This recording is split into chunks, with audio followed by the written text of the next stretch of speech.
All right, everybody, we are live. Game 2 of the finals is here. I mean, half part of me is like, why do we do this? Hey, yo, the Spurs, is it looking good? But, there is hope. There is hope. I guess the only hope we do have is the Spurs have to win tonight. Hey, yo, it is what it is. I mean, we are already kind of, nervous about staring down the potential of those New York games. Obviously, the environment and MSG. The environment in the streets right now is crazy. Our algorithm is...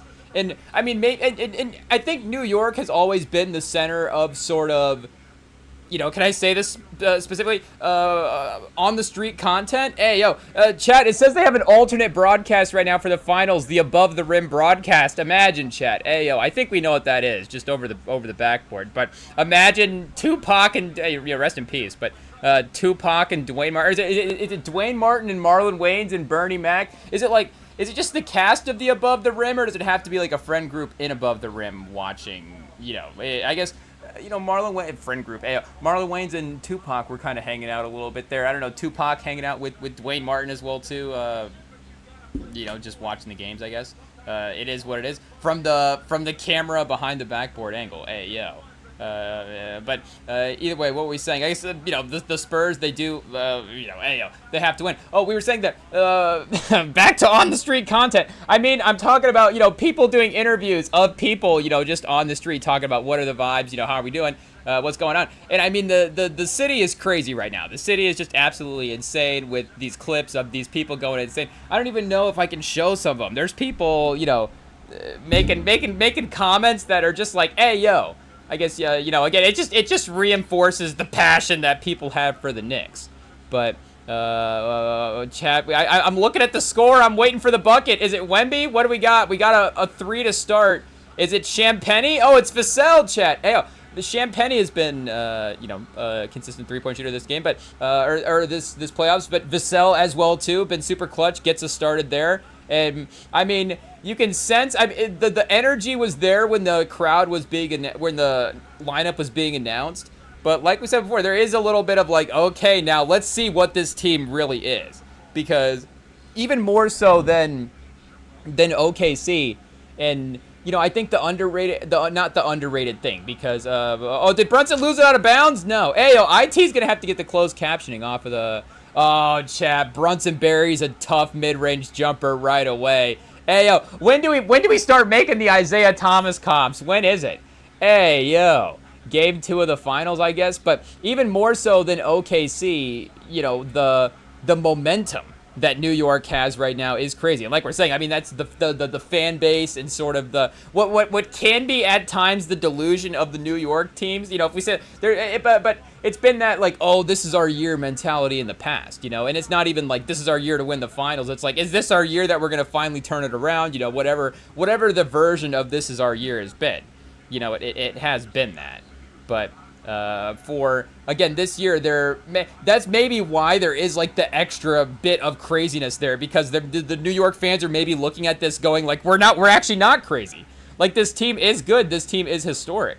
And listening to the Joe Budden pod, he has obviously been, talking a lot of smack about his New York team. It is what it is. I don't know. Is Joe Budden in the live stream right now being like, oh, this Spurs fan, hate that we're rooting for his team. Joe Budden, hey, yo, we're still listening to the pod, but, I guess we'll have to see what happens after game 2. I was thinking, though, do we have to just take all New York guys out of the rotation for right now? Hey, yo, pause. Are we allowed to listen to Jay-Z while the Spurs are competing against the Knicks in the finals? I don't know. Do we have to listen to only West or Texas? Big X the plug, chat. Hey, yo, we can only listen to Big X. Though, I don't think Big X I don't think he's a San Antonio rapper. It is what it is. I almost just made a guess at who was, chat, and, we're just going to go ahead and not do that. But I guess there is a couple of other, do we just have to, are there any I guess there are, but I'm trying to think, like, who would be the most mainstream? I feel like, and again, that's us as well, too, dealing in some of the more in the mainstream. Like I've said in the past, my rotation is more mainstream throughout the eras, if that makes sense. I don't know if Spotify gave us that as a recap, but it's like, instead of, digging into going into, the depths of the scenes, like, for right now, I would just rather, listen to like older guys from the past. Hey yo, and obviously maybe more sometimes, you know, R&B and other stuff like that as well too. You know, more so than just like rapping and, you know, rapping and hippity hop. Hey yo, but what are we saying for, you know, like yeah, instead of maybe uncovering more guys that are, you know, that are making music right now. It's just like, you know, we'll go back and listen to early 2000 stuff or listen to 90s stuff. And I mean, obviously you can do that anyways, but again, I feel like the scope of it is what it is. I mean, and, you know, hey, yo, obviously ever since the Michael movie, it's been difficult to not play anybody but Michael at this point. It is what it is. I feel like, I mean, when did that, we have to go back and see when that movie even dropped. I mean, you know, again, it is, you know, obviously, we tried, well, not, you know, with respect to everything involved, you know, Michael, if we could say appropriately, will probably never leave our rotation. It is what it is. But you know, again, Ayo, just the way he's dominated lately because of the, you know, the hype from all this stuff is crazy. The you know, again, just speaking personally from the Spotify, but I think the only other person the last month or two that we've been listening equally as much is probably Janet Jackson. Ayo. So, you know, we haven't really wandered that far out of the you know, that side of the music. I guess it is what it is. But what were you even saying with that? Oh, taking the New York guys out of the rotation. Yeah, we're good. So I was like, you know, hey, yo, we might not be able to bump Jay-Z until the finals is over, and then maybe like a week after, once, you know, you know, when once we get over it, chat. Hey, yo, it is what it is. It is what it is. But yeah, I guess you know, speaking of above the rim as well too, like all East Coast movies are now out of the question as well too. Only Texas movies, only West Coast. I guess, you know, you know, the only reason I say West Coast is obviously it is the direct rival of the East Coast. So if we just want to, you know, really get revenge, I guess. Hey, yo, I guess we tread lightly. But what are we gonna look up? San Antonio rappers. Let's see what we get here, chat. Who can we add to the rotation? I guess let's see. We got Mike Dimes is from San Antonio. Okay, that is obviously a name that we would know there. I can't necessarily say that, you know, again, with respect, if I'm just, you know, unveiling my own rotation, I can't say that Mike Dimes is always, you know, the first guy I'm queuing up, but I do know the name. R&B Fomob is another one, rapidly rising star. I guess this is just off the Google AI search that just pops up as well too. You got R&B Fomob. It looks like that's an individual name. Izzy 93, a staple in the local underground, known for putting out consistent regional hits like Blue Bonnets and Exit to Baby. Hey, yo, Southside Hoodlum as well, widely known for being a rugged trunk wave style that heavily reps the Southside. King Kyle Lee, major fixture in San Antonio indie grind, highly regarded for his consistent releases and grassroots promotion in representing the city. And then Rich Greedy, ooh, chat, that is a good name. Ooh, Rich Greedy. I like that. Hey, he might make the rotation. Recognized for his unique cumbia rap fusion style, boasting popular tracks like MC Talk. Hey, yo, Chad, we might have to just go get Rich Greedy in the in the search here, so that way we remember to go back to, because like we said, we really have to be fans, I guess, at this point. Yeah, Chad. Hey, yo, Rich Greedy. Screwed Up Selena, the #1 hit. Militant is the #2. Easy Talk came down. Raining Blood is the #3. Chat. Hey, yo. I guess maybe we'll have to see what's going on. Oh, I guess he's got an album here called Battle of the Alamo. Oh, chat, this is local. Hey, yo. This is local. Look at this. So yeah, Raining Blood is the intro track on Battle of the Alamo. Hey, yo. Raining Blood, About Time, Glock, Cumbias.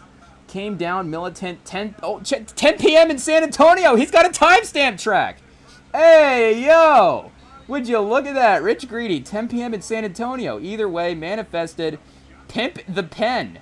40. I don't know if he's still in the Battle of the Alamo storyline, or maybe he is. I don't know. 44th floor. Yeah, again, I don't know if the Alamo's that tall as well, too. Actually, speaking of, he's got there's like a Space Needle situation in the album cover as well too. Is this like is there something like that in the San Antonio skyline? Maybe we need to know. Hey, yo, I guess, you know, we're fans, but of the team, maybe we need to pull up pictures of the skyline more. It is what it is. Or, hey, yo, obviously now that Wemby's there, we got to get to a game, chat. It is what it is. Should we have been at games beforehand? Maybe. But, making the trek from Iowa to San Antonio to watch the 30-win Spurs, and, it's like, League Pass might just do the trick. It is what it is. But, we shout out, we love the team. Castle going to the basket. Okay, 15-10.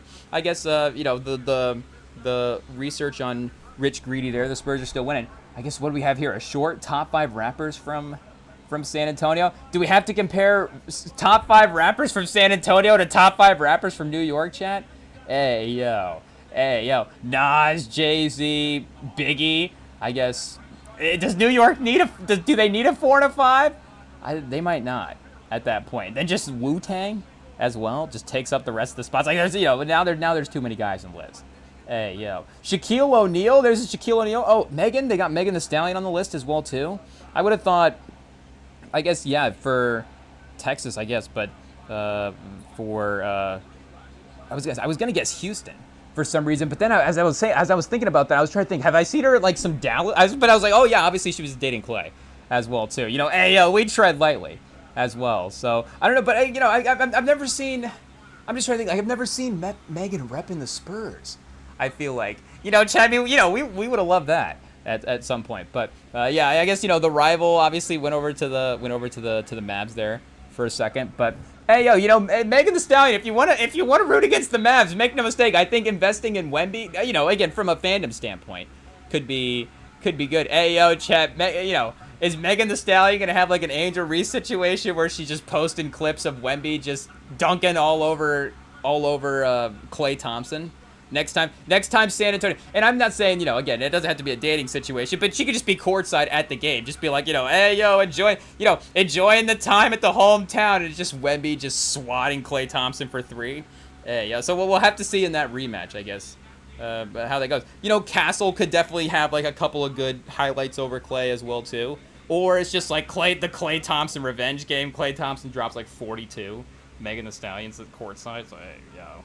But I guess the Wikipedia page for San Antonio rappers has 9 rappers in the history of the league from San Antonio. One of them is Shaquille O'Neal, chat. Hey, yo. Again, I don't know. Is Shaquille O'Neal from San Antonio? Like, how does his high school, Robert G. Cole High School? Shaq went to high school in San Antonio? Hey, yo, I'm pretty sure. I thought Shaq went to high school in Louisiana, chat. Hey, are we just thinking of blue chips? I think we're getting his biography mixed up with blue chips. Hey, yo. It is what it is. What are the SATs like in San Antonio? Hey, yo. I don't know. We'll have to go back and I guess look there. But yeah, Germany as well too. I was going to say he did move around. He did move around quite a bit. Now, I almost asked if he had a book. He has to definitely have a book. Bibliography. Oh, Chad, he's got so many books. Shaq Attack. He had a book in '94. Shaq Attack, a good reason to look up. Hey, yo, Shaq and the Beanstalk and Other Very Tall Tales. Whoa, chat. Hey, yo. Can we get a copy of, again, pause. But I don't even know if we can look this up. Shaq and the Beanstalk and Other Very Tall Tales, chat. Can we get this book? Oh, it's a 5 out of 5 on Thriftbook, a 4.4 out of 5 on Goodreads. So that's not too bad. Oh, look at this. And illustrated by Sean W. It features 5 comedic modernized retellings of classic fairy tales with Shaq inserted as the main character. Hey, yo. Shaq was really like doing AI stuff before AI, chat. This is crazy. Hey, yo, Shaq's just put me in these obviously, but just put me in these stories and let me see what's going on here. But Shaq and the Beanstalk. Shaq talks back. Shaq uncut my story. Little Shaq 2015. I don't know what Little Shaq is. Little Shaq Takes a Chance. Little Shaq Star of the Week and Shaq's Film Star. So I think maybe the book I'm thinking of is Shaq Uncut My Story. I feel like I might have read that at one point. Back in our reading days, it would definitely have been a lot of athlete biographies, like I guess autobiographies, specifically like, from their own perspective. But yeah, because that was something that I guess we would have learned from that would have been that he was just, obviously, I guess moving around, like we're saying, switching high schools or just overseas, I guess, for some of it. But yeah, I forgot or didn't realize that he had a high school run in San Antonio, which I guess does technically also qualify him to be a San Antonio rapper as well. Shaq, I guess Megan Thee Stallion's probably the best San Antonio rapper, best rapper from San Antonio. If this is actually the list. Again, shout out to Mike Dimes as well too. But obviously, Megan dominates the charts. And Megan's great as well too. Megan actually makes great music. But I'm trying to think for Shaq. Shaq actually has a couple of slaps, chat. I can't say I've been through the whole Shaq discography. I mean, there's a couple on here that are crazy. Is this a real album? Guerrilla Warfare? I don't know about this. I guess we can just look up his discography here and see what is going on. But he does have Shaq Diesel, Shaq Fu to Return, You Can't Stop the Rain, Respect, and then, Guerrilla Warfare in 2023. So this is new. A dubstep, house, trap, and hip-hop record? This is like Shaq doing like Drake. He's like, I'm just going to play in every genre here. But I can say that I have thrown on You Can't Stop the Rain. Again, I can't say that I've listened to Shaq Diesel, the debut studio album, or Shaq Fu, The Return. But the third project, You Can't Stop the Rain, is definitely his magnum opus. It is a legit project. I guess, 96, Chad. We might have to do an anniversary show on You Can't Stop the Rain. But he's got the Big feature. He's got Still Can't Stop the Rain with Big. And then he's got speaking of Jay-Z, he's got Jay-Z on here, Lord Tariq, Peter Guns, Mobb Deep on Legal Money. Does he have Nas on a track here? I feel like maybe he had Nas on a track as well too. Okay, this is maybe where I'm going to look up on the Spotify here. What do I have saved in a playlist, chat? Does it? Oh yeah, on this one here, Nas is on it. It says on Spotify. I guess we maybe haven't run this one in a while. We might have to throw some. We're gonna have to be running replaying some Shaq music again. Should we just play it right now, chat? Let's see what we got here. Cue it up real quick. But it does have Jay-Z, Nas, and Lord Tariq all listed as the features. So I guess maybe on Spotify they added a Nas verse at some point because this does have a 2024 posting date on it for Spotify. Though again, the album itself obviously dropped in 96 as well. But No Love Lost, the beat is good, chat. And again, you get Jay-Z and Nas on the verse. I mean, and I think You Can't Stop the Rain is probably the best one. You can't stop the rain. You can't stop the rain. And I don't know. I mean, chat. I have to double check what this sample is. What does it say here? Chat. I guess we're trying to sing over it so we don't get the copyright. Track number 2. Yeah, it is obvious. You Can't Stop the Rains by Loose Ends. Oh, chat. We might be bumping this. We might just be bumping the sample track at some point as well too. Track 8, Diana Ross and Marvin Gaye. And then he samples Janet Jackson on track 11. We might just have to, again, I guess, to prepare for the anniversary show, just rerun this track, just rerun this album. Tomorrow at the gym, I'll be listening to Shaquille O'Neal, chat. The best San Antonio rapper of all time. Does he even know? He might not even know he's the best San Antonio rapper. But he recorded this album in Orlando, Los Angeles, and chat, he is like Pac. He's recording this all over the country. Orlando, Cali, and Atlanta. I mean, this is crazy. But yeah, I mean, this You Can't Stop the track itself. You Can't Stop the Rain, which I guess they have listed on here as Still Can't Stop the Rain. But again, on Spotify, it's listed same as the album itself. The instrumental, the beat on that is crazy. It's great. So and Shaq's like a good rapper as well too. I guess he's not going to be the most lyrical guy, but I feel like if you give him a couple of, if you had a guy to kind of help with the cadences, what's the word I'm thinking? Demo tracks. I feel like there's another word for it as well too.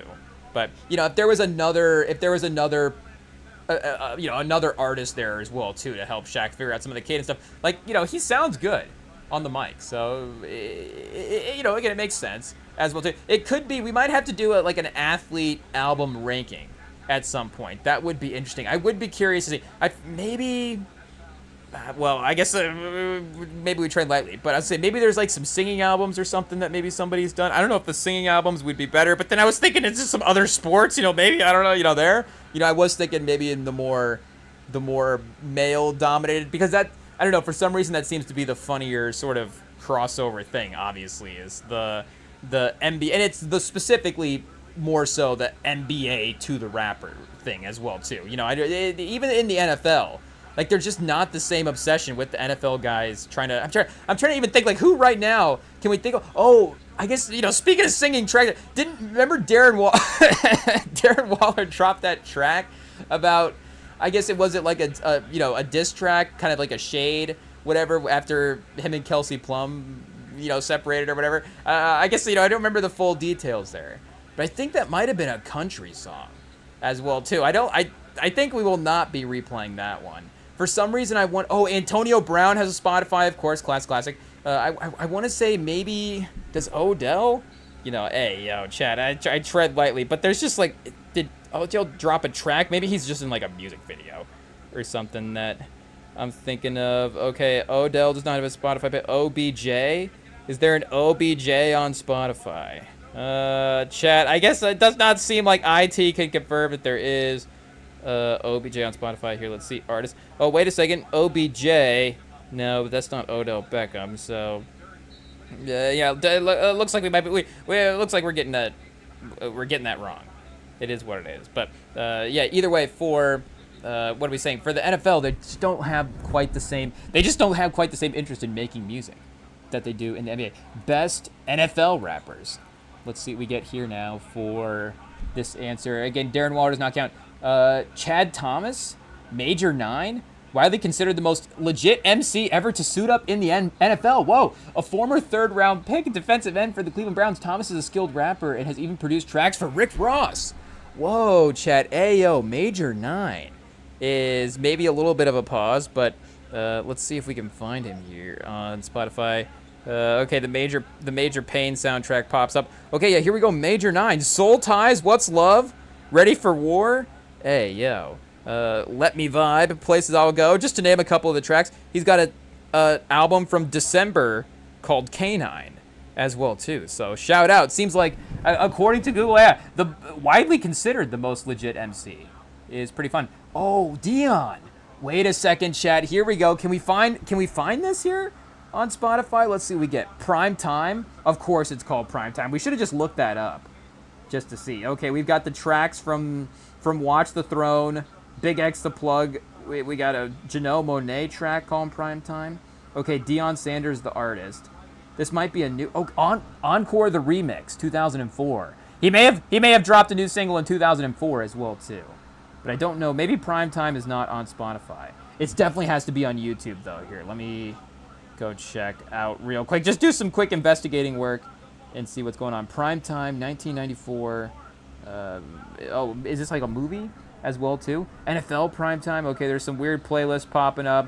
The 75th season. Oh, so there's like a big anniversary thing for the NFL. Chat, this might be hidden. Why is this hidden? 1994 Primetime Deion Sanders album. Let's see what we got here, chat. Hey, yo, our apologies, but this seems like it's important investigative work to see what's going on here. If Deion dropped an album, we have to listen to it. Unfortunately, Shaq, we will bench the Shaq album at the gym tomorrow for the Deion Sanders album. It is what it is. I'm not going to guarantee that Deion's better because we haven't listened to it yet, but that maybe is why that would happen. Okay. Oh, chat, here we go. I think I found something. Lawrence Roosh by Lawrence Roosh on YouTube. I think I might have found the playlist. I guess, can we confirm what the album cover looks like here as well too? Primetime 1994 Deion Sanders. I guess that's just going to be his highlights as well too. Oh, chat, look at this. Hey, is that the album cover? I'm not sure. Oh, this is the album cover right here. Yeah, that does not match what is on the YouTube. But maybe the tracks are the same. Time for Prime. Hey, Prime time keeps on ticking. Must be the money. It's all real to be me. Say hi to the bad guy. We can roll. House of Prime. It ain't over yet. Moving. Hey, Papa San. Something about that woman. Chat. We might start at the end of the album. Hey, pause. Something about that woman. Track 14 and then 15 it's on, and then 16 time for my reprise at the end. So really looping it all the way around. Pause. So yeah, I think we found it. This playlist is available on YouTube by Lawrence Roos. If you go Prime Album, it is available. So we'll report back in the next live stream that we do and see how it goes. Because I guess we're not going to we have to really study this album. So we're not going to just throw it on in the background and just lightly listen to it here. But we will definitely catch this one. And I feel like I did definitely hear about this at some point. Maybe this was this in like the 30 for 30 as well too? I don't know. But yeah, for NFL ones, that one's definitely good. And did we mention Melvin Ingram as well too? Hey, shout out King Mel, a Pro Bowl linebacker / defensive end who's balanced a successful career in rap. He consistently drops heavy, aggressive hip hop tracks. Oh, King Mel, ayo. I guess it just also lists here hip hop guys, rappers that are NFL fans as well too. 14 rappers, best NFL rappers. No, chat. We want guys that are actually dropping songs and they play in the NFL as well. So yeah, I guess Dion's definitely a good place to start. That's good enough for me, chat. Hey, yo.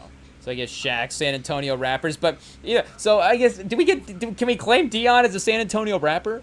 I don't know if that would be possible. But Megan Thee Stallion and Shaq and Mike Dimes versus Nas, Jay-Z, and Big as the 3-on-3 battle for the verses. Hey, yo, chat. I don't know if we have to do a Megan Thee Stallion versus Jay-Z versus as like we're clicking on Deion Sanders. Hey, that's over here. As like a representation of New York versus San Antonio. But yeah, we might have to let Megan drop a couple more albums. No disrespect. But obviously, unfortunately, Jay-Z is one of the best. It is what it is. But yeah, it does seem like again, Spurs solidify here. Obviously, Brunson, the fourth quarter closing, it is just going to haunt us until we get there as well, too. And it has definitely changed the way that I have viewed the series. I mean, I guess for some reason, we didn't necessarily have the same type of, I guess, it is what it is. Can we say that we didn't have the same type of fear toward OKC that we do New York? And again, I think, like we said going into game one, like New York is at times as well too, like maybe a slightly more athletic type of wing-based lineup potentially. And I guess to connect to something that we were kind of mentioning earlier as well too, with the injuries for OKC, like the health part of this stuff doesn't necessarily get underrated every year, because there are years when there's the extreme version of it. And like for the Super Bowl this past year with the Patriots, where you have obviously a little bit of a path clearing. I don't remember if that was injury or just just the craziest schedule luck of all time, which it was for the regular season there for a while, but to kind of compound that with the playoffs as well too. But for the Pacers making the finals the couple of years ago, you have Tatum going down, and you have certain things that happen in the conference where at least you could look at it as well too. And in some ways, was Indiana playing the best basketball? Absolutely. Were they also the healthiest team? Absolutely. And even Minnesota was dealing with injuries. Anthony Edwards. So I'm not, I don't want to sit here and say that the Spurs didn't have a legit run.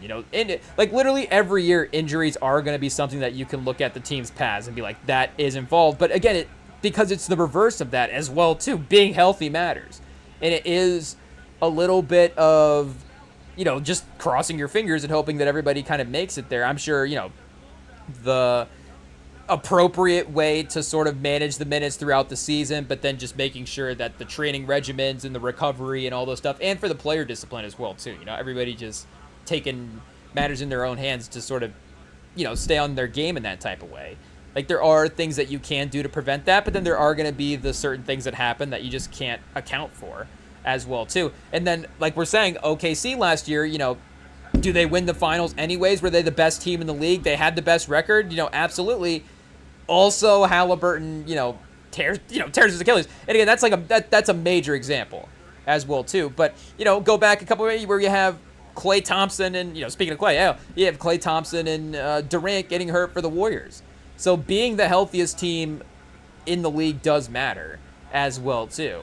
And not say them, San Antonio doesn't have the injury. The injuries is not the excuse here, but the matchup part of New York is they're also, healthy as well too, and they are using that momentum that they have right now to, obviously play their best basketball. Because again, OKC was injured and they just didn't necessarily seem as locked in, 100% the same way that they were last year as well. So, the Knicks, again, sort of like the Patriots, have definitely had a little bit of a favorable schedule in the East, which was one of the reasons that, people at least had, San Antonio favored to some degree, but also just the hope that they would win as well, too. It's just because New York was destroying competition that in some ways they should they have just been destroying everybody? That's something. But I guess it is probably more comparable to the Seahawks last year as well, too. A little bit of both, Patriots and Seahawks, where they did kind of have the same thing. And the Seahawks just being the first version of that team that we had seen make that run, it was like, okay, is this team actually this dominant version of this team? We're not going to go back and even, I don't think, remember this, unless they obviously repeat and have a great run here. But assuming that is maybe like a one-off, Sam Darnold, let's say like divisional round playoff loss this year, something along those lines. No disrespect, it's just, the ebbs and flows of the league. But as a one-off team, I don't think that's going to be remembered as one of just the great one-off teams that the league has had in Super Bowl history. But, again, it was statistically like really, really dominant in a really, really crazy run. So this is where that New York thing is kind of lining up, where it's like, okay, the stats and the domination has been there. But it's like, oh, yeah, I guess, hey, it was legit. Not to say that it wasn't before, but, again, it's just the extra confirmation of that as well too, that they're even probably just the better team in the series at this point. And again, even though San Antonio is hanging here early, pause, and I guess we do still have to look at that at some ways as well, where there is the prism of the game where it's like, was San Antonio the better team in the game, and did they give the game away in some aspects? But again, 14, it seems like we've been watching in the past, New York will be even down 20 in some of these games, and it doesn't really matter. Brunson, these guys, they just make that second half run at some point. But I don't think 14 in the modern NBA, that's like right on the edge of being like, you had the dominant lead. I mean, obviously, you got to win a 14-point game. Hey, yo. But, again, for Brunson and his closeout abilities, like, it really, to me, again, just kind of confirmed that New York has some better advantages in this, more so than, like, Cleveland was kind of maybe talking like this in their matchup, where they were like, oh, we kind of got off on the wrong foot on the series in game one. And it's like, that's true for sure. But also New York was the better team, and you could have stolen that game. But like realistically, New York's probably going to win the series. Again, series momentum. It does matter. I'm not saying that it doesn't. But also, again, that's sort of the New York formula for them making these types of comeback wins as well too. But for the again, the mindset of the team competing, like, I don't think that Cleveland was the same type of competitive team on the level of the Knicks, the way that the Spurs are. So I think the Spurs can maybe hold that game a little bit differently and be like, were we actually the better team there? Do we actually have, real things to point to take advantage of? And, obviously there's probably just, Spurs are a better roster as well too. We're not saying that. But Shamit chat laying it in at the first quarter, at the end of the first quarter here as transition, as the quarter winds down. Yeah, 63% for San Antonio to start the game. Hey, yo. Which really is, again, the only adjustment. It was kind of like that in OKC as well too. But is it as simple as just your shot making has to get insane? But there isn't just that consistent shot generation the same way that New York has. So if San Antonio is just hitting crazy looks the entire game, then, it is what it is. But if they can actually get into a rhythm and generate some more stuff. Okay, Brunson finally misses a heat check shot. Wemby, does that count at the end of the third quarter? Oh, it's not going to go in. 9-point lead, it doesn't even matter, chat. It doesn't even matter. It is. We've already mentally lost. We've already mentally lost the finals. I know we have a 9-point lead in game 2. It is what it is. Maybe we shouldn't take it so bad, chat. Hey, again, it's just game 1. And maybe we need to relax on the games in New York. Like, give it the second quarter in Game 4 when the Spurs are up 12, and it's like maybe that New York crowd's not as intimidating as we thought. But I really do think that is going to be an issue there. We do have home court in the series as well, but we are going to have to win one in New York because we lost Game 1. So it's going to be tough. It's going to be tough. I guess the question would be, is New York going to win 2, and that would be 2 in San Antonio, and that would be, the case if the game happened tonight. So, and OKC was a little maybe like this as well too. OKC had or I guess it would have been San Antonio kind of stealing that Game 1, and then OKC with that strong Game 2. It's like, okay, we get to go back San Antonio 1-1. Like, that's enough of a win. I don't know if New York is thinking in that mindset. Again, they're definitely a little bit more on a mission. Brunson is, definitely on a mission as well, too. But 2 for 8. And, chat, but, I mean, maybe if we're up 20, 25, I guess we just said 20 earlier, 30? If we're up 30 with 7 minutes left, it really does, I think, have to be that type of game, though. Like, I'm just really, really nervous that in our ability to win a close game at this point. It is what it is. I think that, again, our ability to be in these close games, I don't think that New York is necessarily going to destroy us. Like, we're probably just a little too good defensively to get, I guess we had a couple games there against OKC. But still, at the end of the day, I think that maybe the matchup is a little bit too even, that we're just going to get completely wiped out in one of these games. But for the way that we have to, I think, end the game, I think we do have to be up enough where mentally the Knicks tap out before, the Spurs are able to actually close them out in the game, if that makes sense. The Spurs, it's not the Spurs holding them off until the final buzzer. So, I don't know, again, I think that really does affect our sort of opinion on just the final result as well, too, for what this series could be. But, at least for this game, we're really going to have to compound some of these quarter leads for it to, I think, matter at the end here. But first quarter, at least up 9, is a good start. So second quarter, chat, up next as we continue here. Game 2 of the NBA Finals, chat. I mean, come on. We just let this game get over and we'll just, go home and watch The Bodyguard and cry about it, chat. It is what it is. But I guess, we got to hold out hope. We're up 9. So we got second quarter up next.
All right, chat, we are back in second quarter of the finals going. REMINGTOM Sauna edition. It's getting a little toasty in here, chat. It is what it is. I guess, speaking of finals in San Antonio, we're really, finals, toasty weather, it makes sense. Obviously thinking back to when the AC broke. Is that the greatest moment in San Antonio history, chat? Obviously not, but it's up there. The greatest non-winning moment in finals history, in at least the moments that we watched. The AC breaking in San Antonio. So we'll see if, the Spurs this year are able to potentially top that moment. You know, I guess we always have that in the back. Did we forget about that move in the fourth quarter of the last game? You know, I don't know how that affects, you know, New York. They're always used to being out there in the snowy weather, all cold and stuff, or they used to, you know, the heat turned up. Hey, yo. So if New York starts to get close in this game, chat, can we get to, can we just break the AC unit again? It is what it is. I saw a video on the gram. I don't know if it was AI or not. Again, I guess that's just, you know, that's just the story of the day now. It is what it is. You know, ESPN is now using AI images in their broadcast. They're like, let's just use this AI Tony Parker. And I don't even get the point of that, because I was like, so I saw the picture. Can we see the picture here? I guess I'm getting off on a tangent on what we were really talking about. It is what it is, but this is now where the focus is at, because they've disrespected Tony Parker. So let's see, AI Tony Parker, if we can find this image and see what is going here. ESPN evaluating the use. They say they're just, you know, they're just testing it. It's just some experimental property. So yeah, I saw this image and I was like, okay, obviously, who is this guy? This doesn't look like Tony Parker. But I was like, it kind of looks like Tony Parker, but it's not Tony Parker. So is there, you know, was this the 14th man on the Spurs back in the day that I didn't know about? But so when I saw it was AI, I did see the image and I was like, okay, the image is cool. I was like, you know, we're generating cool AI images. Obviously, I'm not saying that that's, you know, pro using AI images on broadcasts here. But I'm like, okay, at least there was an artistic, like, okay, you know, they weren't just like you getting an image of Tony. I was like, maybe they wanted something specific. I was like, let me see if this image of Tony Parker actually exists. And then I looked up and I was like, they didn't even need to like fake this image. Like, this specific image of Parker exists. So I literally have no idea why could they not get the rights to the image is probably the one reason that they couldn't, would be my guess. Because, again, if you have the image, if you have the exact image, there's no reason. And, you know, again, to clarify what I'm saying, I'm not saying that if you're thinking like, oh, let's stage the 2003 finals in a different way. You know, like, let's have, you know, we didn't actually get a good picture of the big three in 05, like, standing together. Like, let's AI generate. You know, I'm not saying, like, let's do that for the broadcast, but I'm saying, like, that I can see where somebody got off thinking wrong there, if that makes sense. Where they're like, oh, let's create, you know, but just to recreate an image that we already have, it's like, well, you know, ESPN, what are we doing? What are we doing? So, and the fact that they didn't just, like, admit as well, too, the backlash, they're just like, is it better to just own it and just be like, hey, you know, some intern slipped that in there. We didn't realize what was happening. You know, he was pranking ESPN and it just got on the broadcast. And, you know, we're holding ourselves to professional standards. The fact that they're like, you know, and there's obviously, you know, this is not even the most concerning quote about AI, but the fact that ESPN's like, we're just you know, it's just some experimental use. Like, yeah, we intentionally did that, and we're evaluating to see, you know, that probably means that they're not going to be doing it for the rest of the finals, would be my guess. But, you know, and I did see some stuff like, oh, were they like, you know, AI editing an image and stuff? I guess I did, you know, have to go investigate and see what the tweaks were made. They're like AI color correcting. Again, that stuff.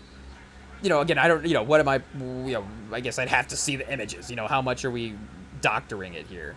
But, you know, again, at least that stuff makes, you know, I can see where, I guess I keep saying makes sense, but I can see where somebody is thinking that, where they're like, okay, you know, let's use AI to 4K restore this image, and then maybe something gets distorted in the process there, and then that doesn't get checked, and then that sort of distort, you know, something in the hand pause is like kind of messed up.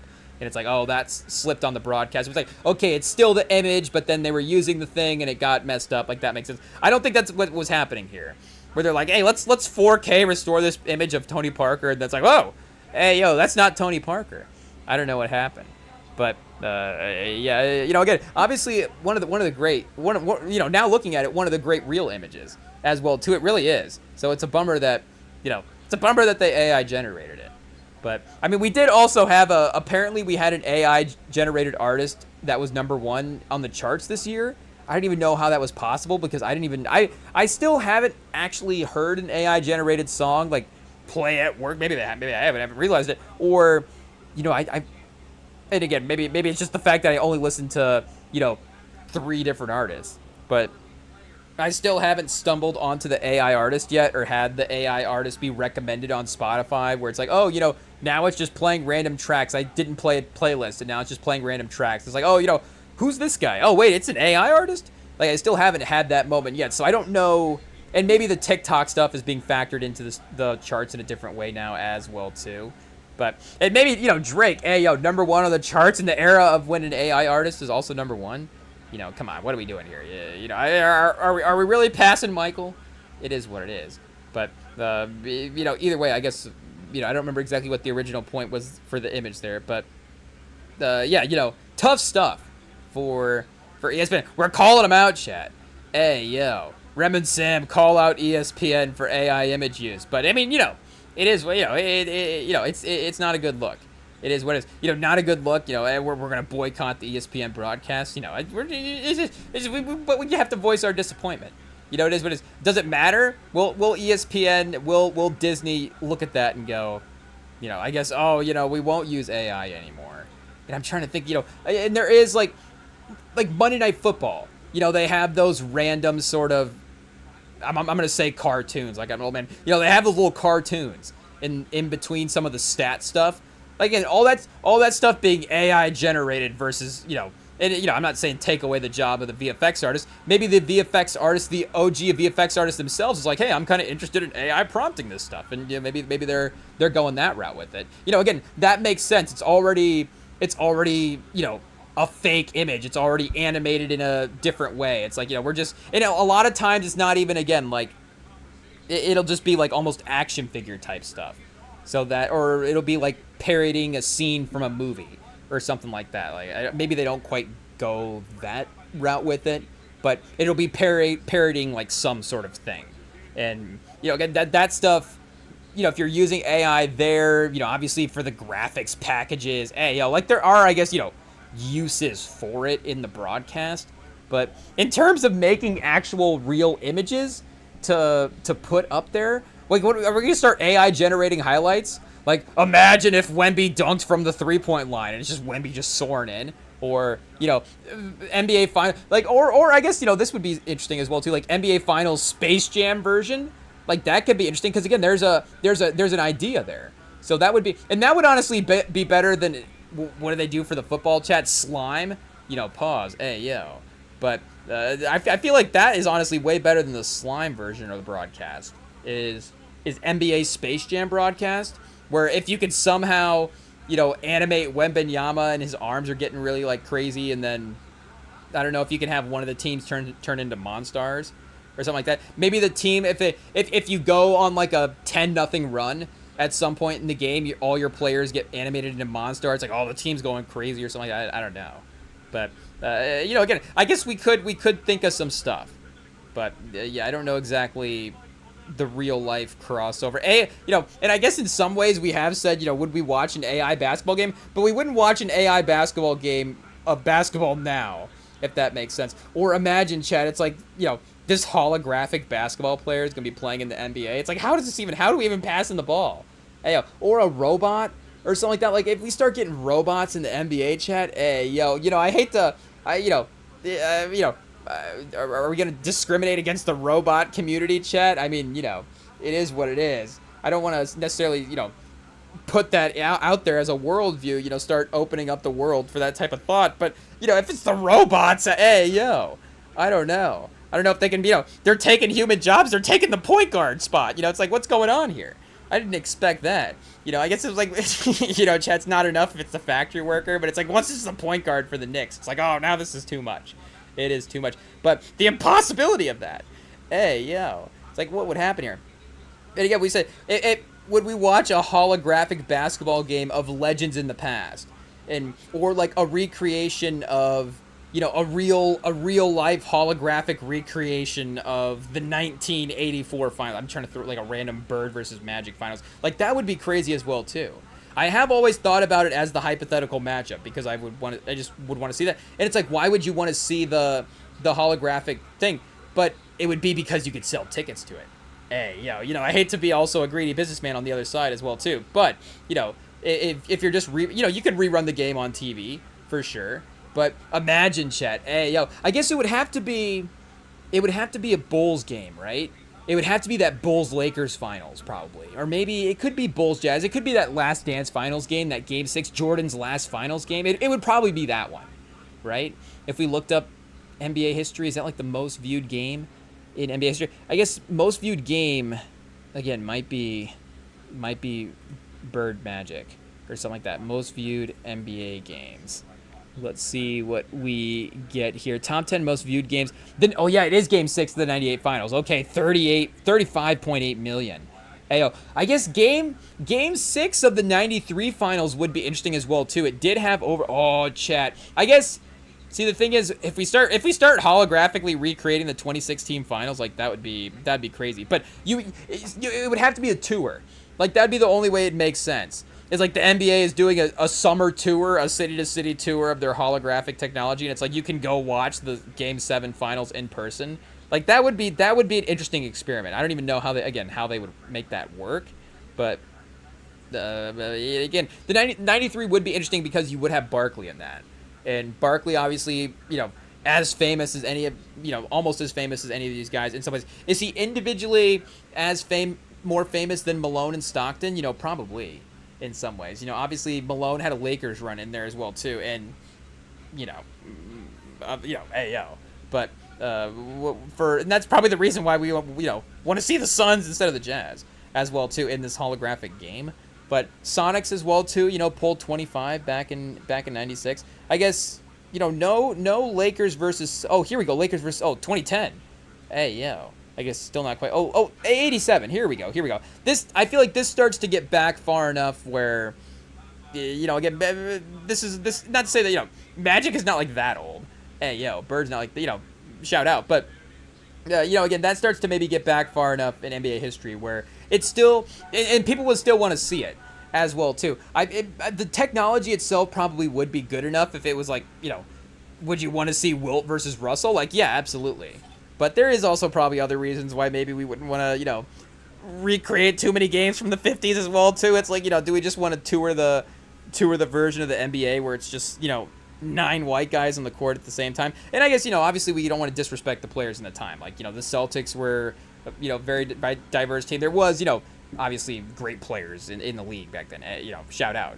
But again, if we start getting into the 80s and stuff, again, obviously we're not saying that, everything's fixed, but, I feel like the league is starting to modernize in a lot of ways that is a little bit better for the entertainment value. If I can, use the word entertainment value there, is better for, the, just that sort of side of things in the viewing experience. But I guess, either way, now that we've overcomplicated the holographic game, I guess, we tread lightly in launching this NBA holographic tour. It is what it is. But, there is something there as well, too. But again, we're just trying to not keep it in like the forward moving part of history, if that makes sense. Like, again, if we're using AI to restore images or something, something like that is like, and maybe it's like, the government restored all these images with AI. Why do they look different? But, Chad, now we're getting conspiracy theory. But what are we saying for... I just thought about that, too. I was like, maybe we don't want to... but, either way, there is something about... Maybe we don't want it in the past. Maybe we just don't want it at all, chat. Now the REM defends AI. It's not that. But, can we live in harmony, chat? Before they just take over everything? I don't know. Dylan Harper, chat. Dylan Harper. Now, here's a guy. Speaking of robots, here's a guy that's just got robotic discipline, chat. Dylan Harper. What a player. 3-5. Wemby, another slow start. 2 for 4, but at least that is 50% from the field, so there is something there. Chat, obviously Brunson, shout out. I'm sure, he's had his game defined long before this. But, they're definitely doing a good job of cutting him off, going to his right. And he's definitely been, trying to consistently take over that side of the court. Only 8 combined turnovers in the half. A little bit of a cleaner game played here anyways for some of the teams. It doesn't really look like anybody's used their timeouts as well too. I guess cleaner, it's still kind of low scoring, but at least from that perspective as well. Because again, that has been a little bit of a struggle for San Antonio. Oh, Brunson was driving, kind of got off balance. I don't know if he had a layup opportunity there, if he had stayed on balance, but they're at least the Spurs able to force a missed 3. Harper to Vassell in the corner. Oh, Chet. You gotta make it. You gotta make it, but, still at 5. And I guess, if we're gonna win the finals, we're probably gonna have to win a close game at some point. Oh, Cornet with the volleyball spike. Batted pass. Oh, it leads to Anunoby blocking Harper on a transition bucket. I don't even know. Harper had 0 angle there. I don't know what happened. And then immediately into a Bridges 3. Oh, Chad, speaking of timeouts. Ooh, Mitch Johnson might be close here. He might be close. He's going to let it ride for a second. I guess let Fox stabilize the offense. Okay, Harper in the corner for 3. Can he make up for it, Chet? Oh, back-to-back missed 3s in the corners. Opposite corners for San Antonio, but that's tough. Yeah, I mean, again, Harper, shout out. I don't know, he's trying to draw the foul there. Maybe do a little bit better job of shielding instead of, kind of twisting. Because, you can, if you twist, obviously, the basketball side of your body into the player, then you're just opening yourself up there. Pause for rejection, chat. What are we talking about? You don't want to be open for rejection.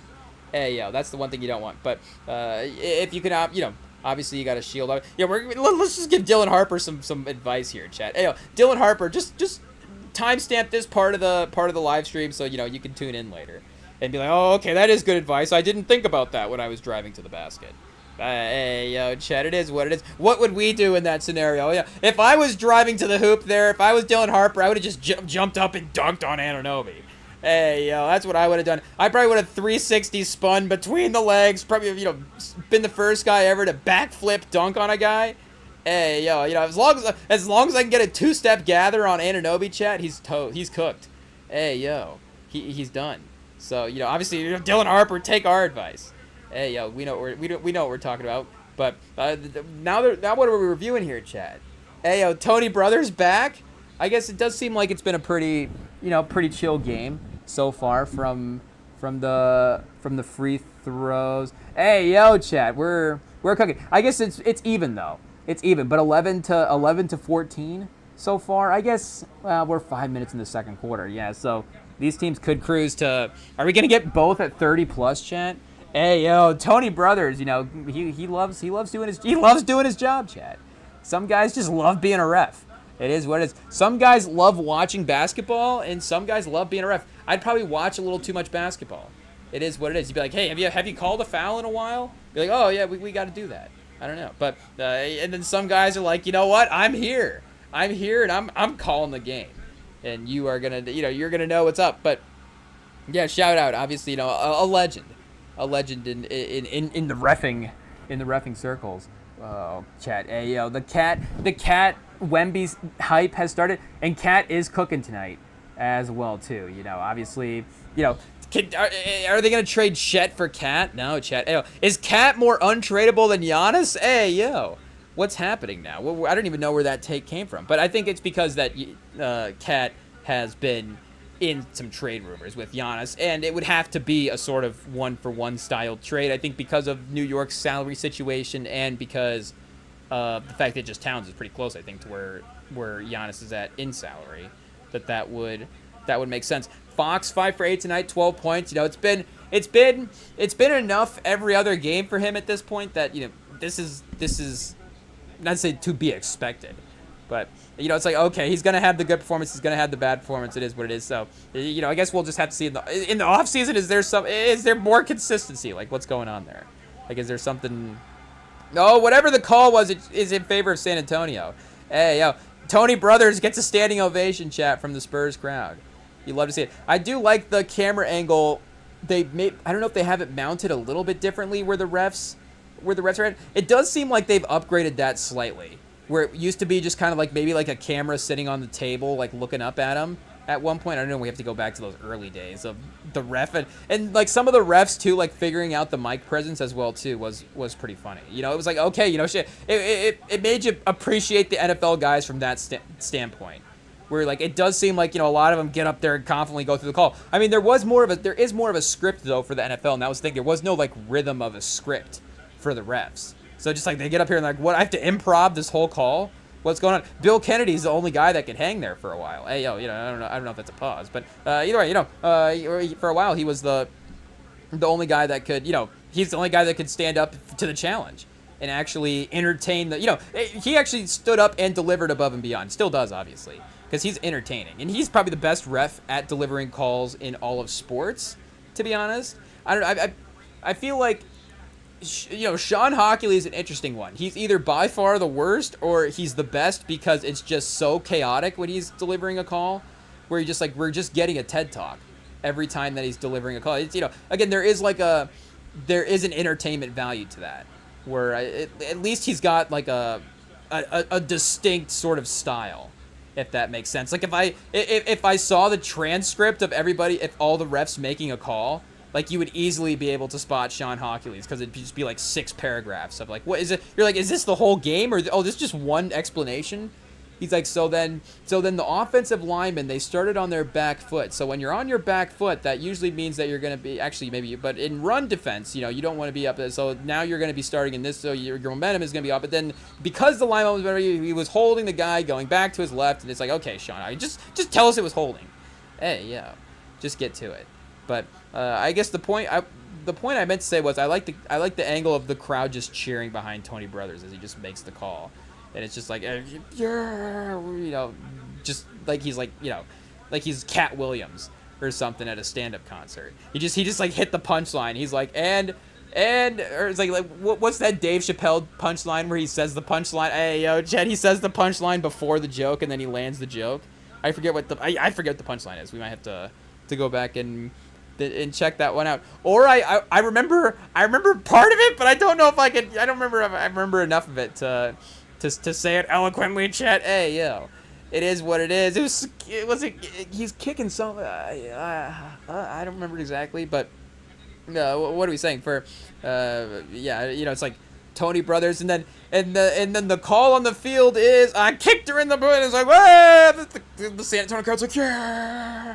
So obviously, or we need to go back and queue up a couple Cat Williams stand-up specials as well too, or I guess a couple of Cat Williams. I would say some of the interviews as well, or watch his set from the Rose chat. Hey, I guess do we go back and maybe we don't revisit the Rose?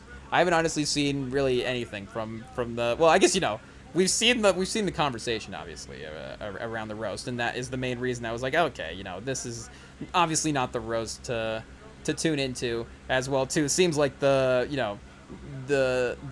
jokes were obviously not up to par in a lot of ways, for sure. But for at least for Cat Williams, it did seem like the one consistently well reviewed set from the roast was Cat Williams. So we might have to go back and check that one out. Obviously, Cat Williams, call in and talk about the finals. Hey, yo.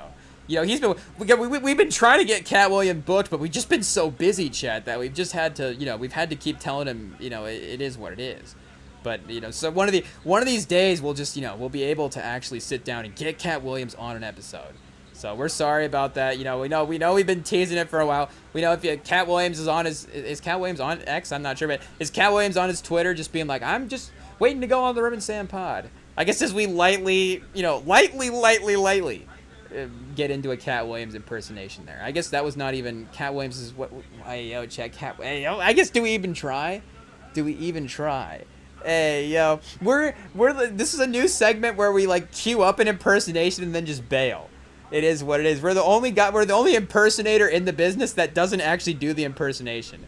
We just like queue it up like ready. This is Cat Williams cheering for the Knicks in the finals. Actually, you know what? We probably shouldn't. So then that's how we just do impersonations on the pod now. At this point, we were doing that. Or we were like, this is a Jay-Z freestyle about the Knicks in the finals. We probably maybe not.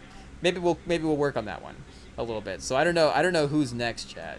I don't know who's next. This is Mike Tyson breaking down the finals. Hey, yo, I guess what a panel we have, Chad. Hey, yo, Jay-Z, Mike Tyson, and then who else? I forgot.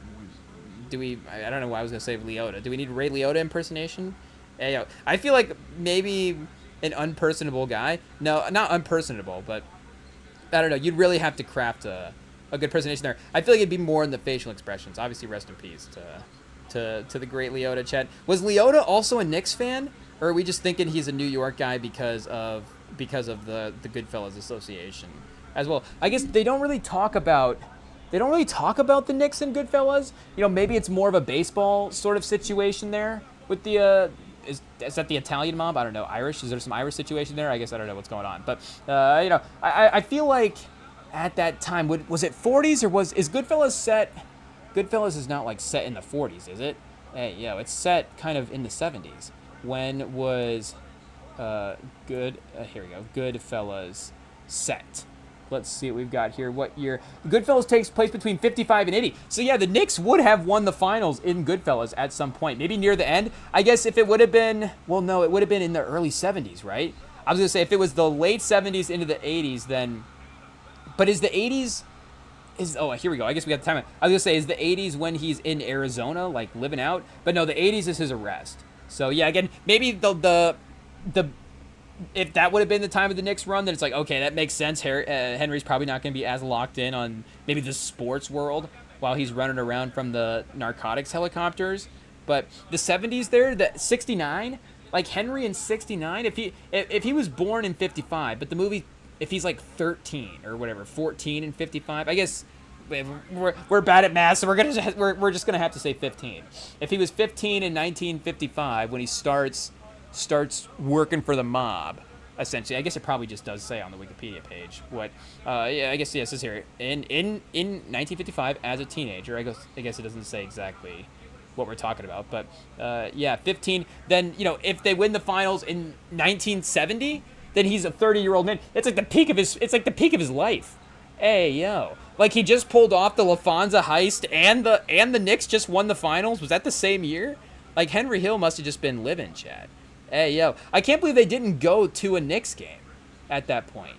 Because, I was going to say, like, Frank Lucas, I was going to say they went to a Knicks game, but no, he went to a boxing match.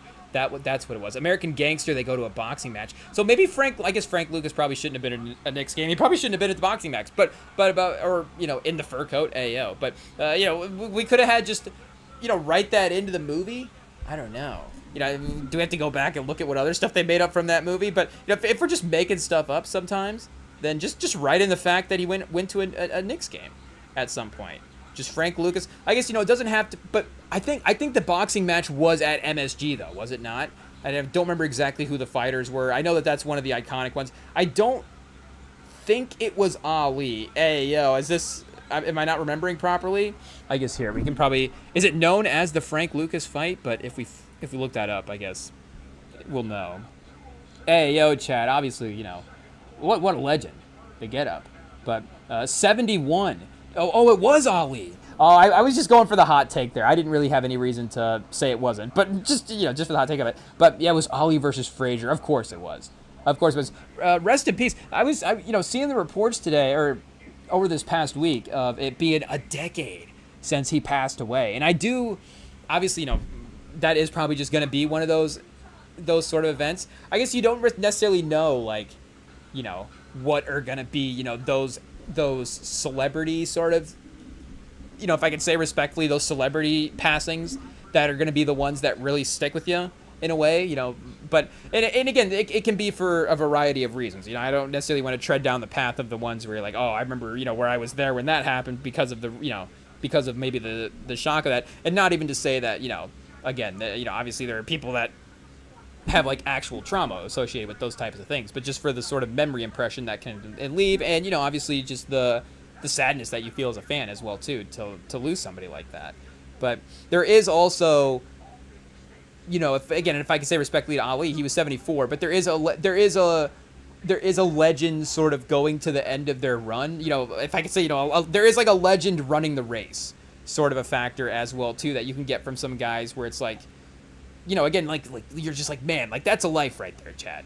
Like that's a life. And again, like Ali, again, he was obviously in a different, physical sort of state there for a while. So, in some ways, it's obviously not like the, get up one day and be like, oh man, I didn't necessarily, totally out of the blue that, again, maybe Muhammad Ali was, obviously, rest in peace, in a better place at that point. But still, obviously, it was one of those things where you're like, oh, like, you feel a presence almost of the life, like, and again, we're not even around him, obviously, like, never even, like, some type of handshake event or something like that, where it's like, oh, one time we, met Muhammad Ali at this situation. It wasn't even like that, but it's just one of those things where, again, and obviously, like I'm saying, there's the other side of that as well too, where there's sort of a gone too soon aspect where you're just like, man, I really felt that. But again, there, like I'm saying, there is also the weight of a just crazy legacy as well too,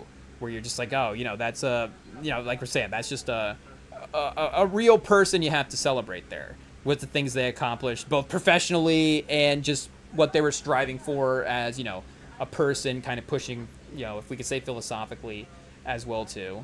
But again, it was just one of those things where you're just like, man, I didn't realize it had been a decade since Muhammad Ali has, been passed as well too, and just kind of continues to show how ever present he is in some ways as well, where he is just still one of just those really, really constant names as well. Speaking of the NBA, and obviously connected to this time as well too, a guy like Bill Russell is definitely like that, where, obviously rest in peace, he's gone on now, but still very much just a guy. I mean, Wilt was, passed, long before Russell did. So for us growing up, Wilt was always a mythical figure versus Russell was, a guy that was obviously a mythical figure for sure in a good way, but, he was still alive and, there was that respect elder factor as well too, where again, we just never really got to see that with Wilt from our own perspective just growing up, because again, he would have been gone by the time, I don't remember exactly what year he passed away, but either way, before like memories would have been locking in, especially from like a, celebrity impact type of standpoint there as well. But again, that's another guy, like just in terms of, again, the name being brought up as well too, like in the NBA, Wilt is obviously still as much of a conversation in some ways as he always has been. But Muhammad Ali is right at the forefront of that as well too, just in terms of athletes as well. The greatest, I mean, obviously talking about a lot of times for the stuff of him as a boxer, of course, but obviously that could be an athlete thing as well too. It'd be difficult to look at it'd be difficult to find anybody that had a more important athlete career just in general than Muhammad Ali did. I mean, I guess do we rip off the list? But then you start, it's like, who's the forgotten ones, whatever. But again, just to focus on Muhammad Ali, because that's again, sort of remembering him with the decade anniversary of his passing. Like it's just difficult to compare sort of and again, even if we are talking the totality of it, like it is both the on and the off the court stuff. Like, we're not necessarily, are we going to start comparing, like, this guy was more impactful than this guy. I mean, there are real discrepancies in some legends where it's like, yes, this guy was not actively doing things in this route that Muhammad Ali was, and that's definitely, impacting the legacy in some ways. I guess do we call out Jordan in that type of way? I guess we're probably not even, mature, intelligent enough to do that.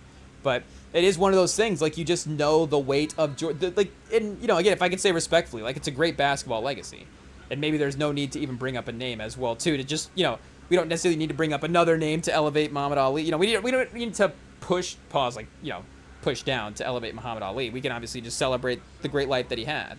But, again, it is like there are those athletes that you just know that they have an athletic legacy that is left behind. And maybe, a legacy, you're always, I guess, going to leave a legacy either way. So, but just the way they actively pursued the other part of it as well, too. Like, again, there are just those guys that it's like, I mean, it's incredible what they were able to do from a sports standpoint and, bringing communities together. And it's, it's all fun stuff. But, the extra level that Muhammad Ali was going to ensure that stuff was not just sort of a, again, like an entertainment experience as well, where and that is an important bonding, like we're saying, community thing for sure, where people can be united in these sporting events. Chat, the New York has the lead with 35 seconds left in the half. Hey, 53-52. Like we're saying, just the closeout factor here for San Antonio at the end of these quarters is tough. Wemby throws it right to the baseline to Brunson. Chat, he's rattled. It is what it is. The star is rattled. Maybe he needs the rivalry to be ignited with Towns as well. I don't know. Are these going to be the new clips? Oh, Towns in the corner, chat. Oh, he makes the three. Oh, Wemby better, better play with a fire in the second half. It is what it is. I mean, I'm not even saying like, he better. I'm just saying, like, you've got this guy over here that is now, like, confident against you. I don't know if we've seen a guy that's been confident against Wemby all year. And I gotta say, Chad, I don't like it. I don't like it. I'm confident. What are we saying? Bigger picture. Like, this is obviously not the bigger picture collapse of Wembanyama. We all know that. But it is. Oh, Chad, who are these guys? I say, who are these guys leaving? But no, the camera was panning up to the halftime crew, and I think that fans are just leaving for, snacks. That's what we'll say. Bathroom breaks. Hey, I don't think. I hopefully San Antonio fans weren't like, oh, here we go again. Here we go again. But 17-7.5, Chad. I mean, this is tough. This is tough right here. I guess we gotta put a nice bow, respectfully, on I guess the Muhammad Ali thought that we were having. But it's both. Like I say, sometimes it is some of those things where as time goes on, you could hit those events where you're like, oh, wait a second, the time is whipping by. Hey, the time is zooming by. Maybe we gotta time is zooming by. But again, the other side of it as well too is just to remember the fact that Ali had such a great legacy and such a great life and such a great athlete as well too. One of the best just competitor achievers that we've ever had in the sport. So I guess and Frank Lucas attending the event as well too. It's fun. His conspicuous presence in the front row outshining major celebrities like Frank Sinatra signaled his immense wealth. Signals his immense wealth to both the public and investigators who were previously unaware of his identity.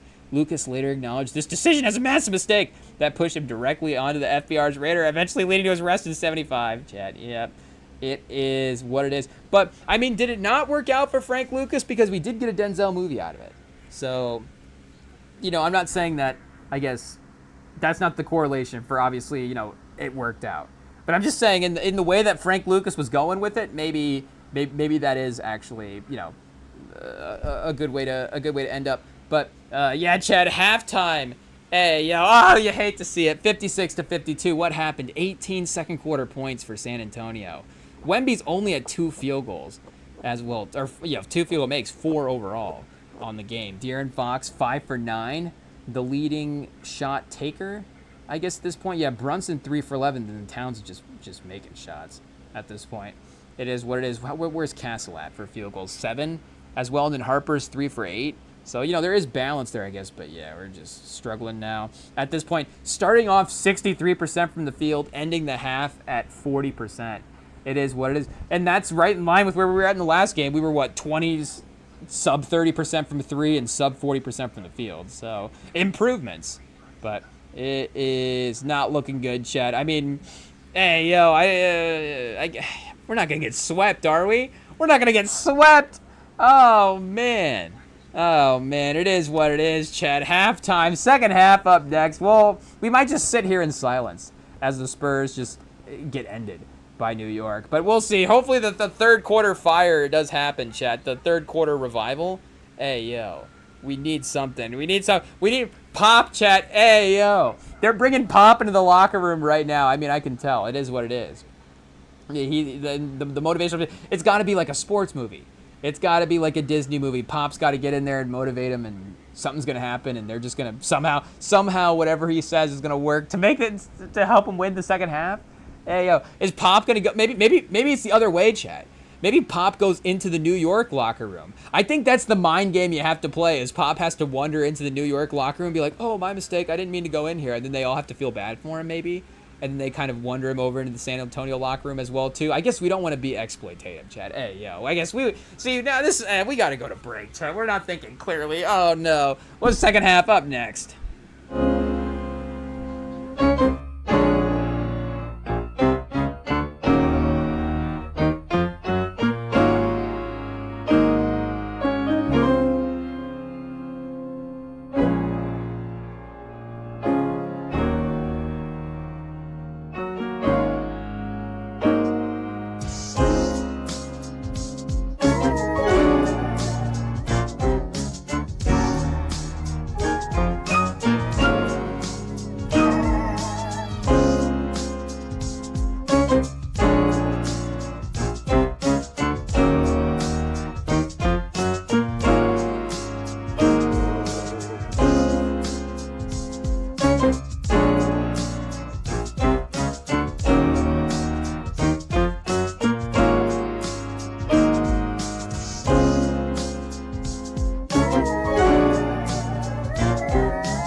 All right, Chad, we are back, and before we get to the depressing second half of this game, I guess we gotta give our team a chance, but we'll see. I mean, the Inside the NBA crew just commenting, of course, on how Wemby's just getting cooked. Wemby's getting cooked by everybody. Towns, Charles, Shaq, Ernie cooked him as well too. Hey, Ernie was like, we haven't seen a single evidence of him being the face of the league in a game and a half. It was like, whoa, hey, yo, EJ, give him a break. So I guess to help distract us from this, and I saw this anyways, I thought it was cool, but it means the trend's probably over if I saw it. That's how I know that I'm washed. I mean, there's a lot of reasons that I know that I'm washed, but when I find trends and then realize that I'm the last person to find the trend, it's like, oh, I guess, you're washed. Also, this person at work keeps hitting. I don't even know what it's called. Again, I'm washed. But when you do like the 3-pointer celebration, hey yo.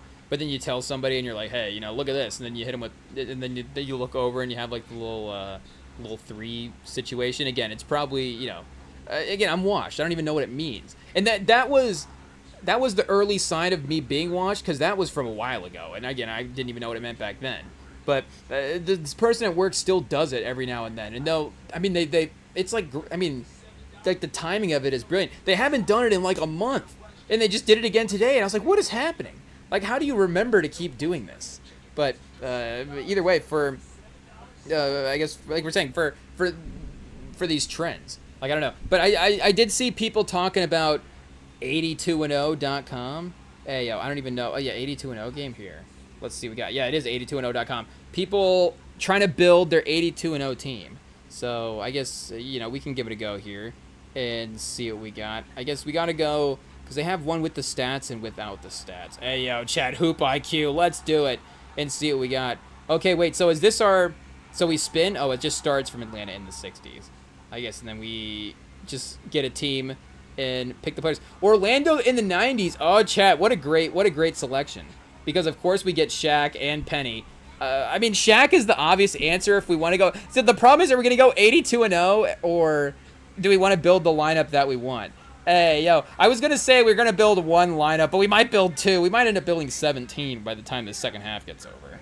But can we just focus it on all guys that we can trade the Spurs players for? No, hey, yeah, we can't. No, we're just kidding. It's jokes, Chad. It's jokes. It's jokes. Just motivation for the second half. Hey, yo. But I guess, yeah, I kind of want to go Penny just for the Penny Hardaway, just because that would be more fun. But more fun than Orlando Shaq. Pause. Like, Orlando Shaq's obviously, one of the great entertaining guys that we've had. But just, I guess we'll make 2 lineups. So we'll go Penny Hardaway first to start. Though, again, getting Orlando Shaq right off the bat is not bad. 90s Dominique Wilkins on the Magic. That's not bad as well too. Can we do an 82 lineup that would have gone 82and0? So it's like, Dominique Wilkins, yes, probably would have, but probably not 90s Magic version. So, and obviously we could still go 82and0 with Penny as our point guard. Hey, that's not a hot take. But let's go Penny Hardaway. I guess he can be point guard or shooting guard. Yeah, but I think we want him running the offense. So again, we're doing that because that's the team that we want as well too, but also, and we could still get Shaq. Now, we do also have 90s Kobe, chat. And again, like, imagine if we had Froby and Penny on this team. Like, this team's just too fun. It maybe is a little too young to go 82and0, which is immediately the problem. And 90s Shaq, I guess. Oh, 90s Worthy as well too. Oh, that would be like end of the night or early 90s Worthy. End of Worthy's run maybe a little bit, but still get a couple of good Worthy years there as well. 90s Magic as well too, of course. I guess, yes, he does have the season of he made a finals in the 90s, though he did retire as well too. But yeah, I guess I'm debating, do we want Shaq? Do we have Kobe? Of course we have Kobe, obviously 96. I guess if this is the fun team, pause, like, let's go Kobe, right? Though again, we've definitely gotten lucky with the polls here. I guess, there's going to be good players all the way. It's a decade in a franchise. When are we going to get? Clippers 2000s? Let's do it. Bam. Oh, yeah, perfect. Charlotte's 2010. So they were tested. Chat. Okay, here we go. Boris Diaw. We're going to take Boris Diaw. Anthony Tolliver. Don Tolliver. Can Anthony Tolliver get our Spotify rotation? Chris Douglas Roberts as well, too. Hey, yo. I mean, we could go Kemba as well. I guess we're going to have to really see who else we got. Yeah, Kemba is interesting. You know, we could obviously have Kobe and Penny as the shooting guard small forward combo. Do we have Dwight? Did Dwight get traded to Charlotte in like 2019? Hey, yo, he can be our center. I guess we have Al Jefferson, maybe Steven Jackson in the 2000s. It does become a less fun team with Al Jefferson. Hey, yo, do we have to take Boris Diaw just to lead into the fun team part of it? Hey, yo. No, we have to, unfortunately, we have to get cooked and go Al Jefferson. Do we have to go Al Jefferson? Or, honestly, Gerald Wallace is not bad, though. Well, yeah, yo, again, the team doesn't go 82-0 if we have Gerald Wallace, but I don't think it goes 82-0 if we have Al Jefferson or Kemba. And honestly, if we had taken Shaq, you know, Chad, you know, it's a good thing we didn't take Shaq because now we can take Al Jefferson. Hey, yo, you know, is it Walmart Shaq? Timu's Shaq? Hey, yo, what's like Walmart Shaq? Like Save-A-Lot? You know, like what's the discount, you know, just supermarket store?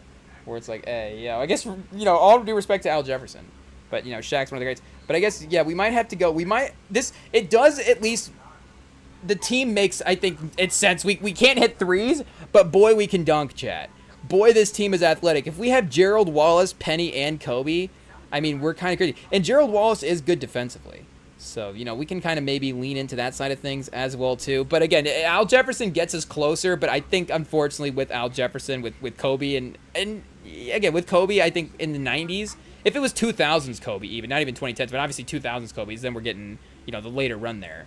But the first couple of years of Bryant, you know, we're right on the cusp of him breaking through and getting a couple of Froby seasons there for sure. But yeah, I think we're going to go Gerald Wallace, unfortunately, for our small forward. It is what it is. Shout out to Gerald Wallace, though. And, you know, again, the lobs on this team is going to be insane. The Sports Center highlights are going to be nuts. Oh, chat! We got the Warriors in the 20s. Okay, we should have gone Al Jefferson. Because now we have to decide between Durant or Curry, essentially. I guess we don't have to, right? Because I think I'm going to go Curry. But Durant does make more sense for this team, doesn't he? I mean, Curry definitely helps this lineup the most if we have the three-pointers, obviously. You know, I'm not, you know, is Curry better than Durant all time? You know, I guess we'd probably take that side of the debate. And do we have Horford in the 20s? I guess I was back on Charlotte. I was like, Horford in Charlotte? Iguodala in the 20s. Iggy is also in line with this lineup as well, too, though it'd be more Iggy in the 10s that we want than Iggy in the 20s. But 2010s, I should say. We should also, I guess, you know, mention, I guess, Clay in the 20s, though, as well, too. You know, again, not the same as just his previous run that he was having there. Poole, his one final season. Though, I guess we wouldn't have Durant, so we have to go Curry. I guess it makes it easy, right? Seth Curry. Though, wait, do we have, Durant wasn't there in 21? No, he was in Brooklyn in 19. So, okay. That makes it easy, though, I guess. Though Durant would have obviously been fun on this team. But we'll go Wallace at the power forward, and then Kobe at the small forward, and then yes, now we have Curry. So, but that you know, ayo, hot take, that works out because that is the player that we should have gone with, and I guess we gotta. Do we have Penny running the team and then Curry off the ball, chat? I mean, it doesn't matter, right? Really, you know, either way, they're both on the court. So, hey, yeah, we might have to turn the game down a little bit here. Seems like it's getting a little loud in the background. Okay, boom. Perfect. 56-52, chat. Hey, yo. Let's see what... Is that the record of this lineup? It might be. Okay, this is our last team. Wait a second. What do we got here? Philly in the 2000s? Oh, Iverson, chat. We have to take Iverson. Again, there is like a whiff of... Do we have to take... Oh, do we have to take a center? Oh, we have to take a center, don't we? Oh, we should have taken Al Jefferson. Can we take Gerald Wallace and play him at center? Oh, chat, that's tough. Hey, yo, we have to leave Iverson on the board. Unfortunately, and take... Did Mutombo? Oh, Chris Webber. A couple of ends of Chris Webber years. In the 2000s. Let's see who else we got here. Derek Coleman. Yeah, Mutombo as well, too. Oh, Elton Brand in the 2000s is kind of fun as well. Though Mutombo is interesting. You know, Curry and Mutombo with Kobe, Penny, and Gerald Wallace is crazy. Glenn Robinson, no, doesn't count. I guess here we can just filter by centers because that's all that we have to choose from. Wait a second. Oh, wait, we're at the bottom of the list. Theo Ratliff, Tyrone Hill, Nazi Muhammad. Oh, Spates. This is a pro Spates pod for sure. Me and Sam both. Definitely one of the guys that's like surprisingly high up on our list of like equally loved basketball players, if that makes sense. Where it's like, what's the perfect Venn diagram of guys that you would say on both, like, whatever your ranking of favorite players in the league is. Like, it would be the equal crossover there. Like, Maurice Spates would be one of them. But, yeah, I guess it's going to have to be Mutombo in the 82-0 lineup. So the fun team, unfortunately, didn't quite... I guess rest in peace. You know, Mutombo's one of the greats. So this... Mutombo would have been in our fun lineup as well. And to be honest, again, I think if getting that Charlotte poll, it's not like we can choose to not have that Charlotte team in the 2000s. Hey, why aren't you accepting Mutombo at center? Ayo, I think I'm doing it wrong. Okay, pause. Oh, chat, 42-40. Yeah, we kind of screwed ourselves there with the Gerald Wallace pick. It is what it is. Ayo, oh, wait a second. We picked the wrong center. Oh, chat, unfortunately, we didn't pick Mutombo. I don't know who this guy is. But, because Mutombo was, or in the 2000s, I guess, wait a second. Is this, did I pick the wrong center, or is this like another, you know, I guess I, you know, want to be respectful as well, too. Yeah, I accidentally picked this guy. Oh, whoops. So we meant to have Mutombo. So this guy's single-handedly dragging us down to 40. Imagine, chat. We have Curry and Penny Hardaway and Kobe, and somehow we can't win more than 42 games. So I guess, has that ever happened in real life where we accidentally draft the wrong player? We meant to draft Mutombo, and we just drafted the wrong center. It is what it is. So I guess we're not going to build a third team to make up for it. Unfortunately, that team wasn't going 82-0 anyways, but... You know, again, it is what it is. Oh, Milwaukee in the 2010s. Okay, what, Drew Holiday, chat? Yeah, let's do it. No, we got to take Giannis. I mean, we got the versatility to make a choice. Giannis at point guard, chat. We're going to play him like we're Jason Kidd. Hey, yo. Maybe Giannis at the power forward, obviously, is the way to start this off. Though we can obviously build our lineup in any way. New York up 61-54, chat. Oh, no. Let's see. Hart open for three. Oh, Castle close out. Oh, he shanked it. Good work. Good work. You know, we need Wemby to... Oh, Wemby's not even on the... Oh, there he is. I say Wemby's not even in the court. Mentally, chat, where is he at, though? Okay, he's got Anunoby on him, but he's just firing up threes, chat. Oh, he can't be just firing up threes, though, when he's rattled. When he thinks he can dominate Chet, and he's like, I got this guy. Pause. Like, oh, and then Brunson the other way, chat. Okay, back to the lineup. It is what it is. What's our... Oh, Minnesota in the 90s? Okay. Wally Zerbiak? I don't know what our options are here. Christian Laettner. Oh, no. I guess we do have, like, young Garnett as well. So Garnett and you know, Giannis is obviously crazy. I was just thinking, you know, Garnett, obviously it's a little bit of the Kobe situation. Same draft, right? Or close enough. Where Garnett's better years, obviously, in the 2000s. But still, having 90s Garnett is probably going to be our best bet. And still, you know, again, a really, really fun team as well, too. And I think still has an 82-0 chance. Marbury in the 90s is not better than Garnett.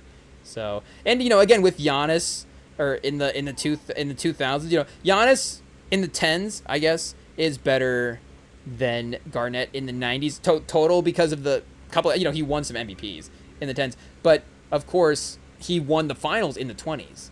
So, you know, that is there as well, too. We could play Garnett at small forward. So we got to keep that in mind. We could just end up going with a crazy lineup, though we don't want to, like, outthink ourselves and have, like, 5 centers on the court. And then now it can't really play. But KG and Giannis does work. So that makes sense as well. Phoenix in the 70s. Okay, this is interesting. This is going to be, you know, the oldest timeline that we've gotten so far. Coney Hawkins is not bad, though. You know, we do have the element of these guys don't really shoot threes. So, you know, again, should we have gone with Drew Holiday for Milwaukee there because of the sort of 3-and-D aspect? Pause. But, I mean, Coney Hawkins is not bad. Coney Hawkins is in the Hall of Fame, right? I say not bad. He might be in the Hall of Fame. So we got to put some respect on his name there. Dick Van Arsdale, chat. Hey, yo. Is this where we needed the stats? Gail Goodrich in the 70s. Okay, we know Gail Goodrich is good. I guess we might just end up having to go with the guy that we mentioned earlier. I don't know if we're seeing another name that really, you know, Paul Silas as well. Paul Silas was good, but I don't know if he was good on Phoenix and Westfall. Phoenix was good in the 70s because they made a finals. I'm pretty sure. Silas and Westfall, but I don't remember exactly, you know, again, what these stats look like at the time. Maybe, was it Tom Van Arsdale or Dick Van Arsdale that was the better one? Truck Robinson?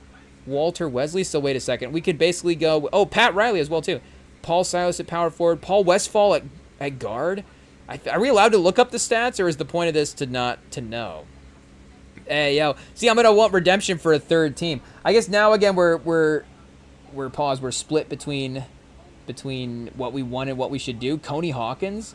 I feel like Coney Hawkins had like a 2 or 3 year Spurs run in there, so I want to take Coney Hawkins. And maybe that lineup becomes, again, this lineup would just be crazy. But I think we might have to go Westfall. Unfortunately, not unfortunately, Westfall at guard.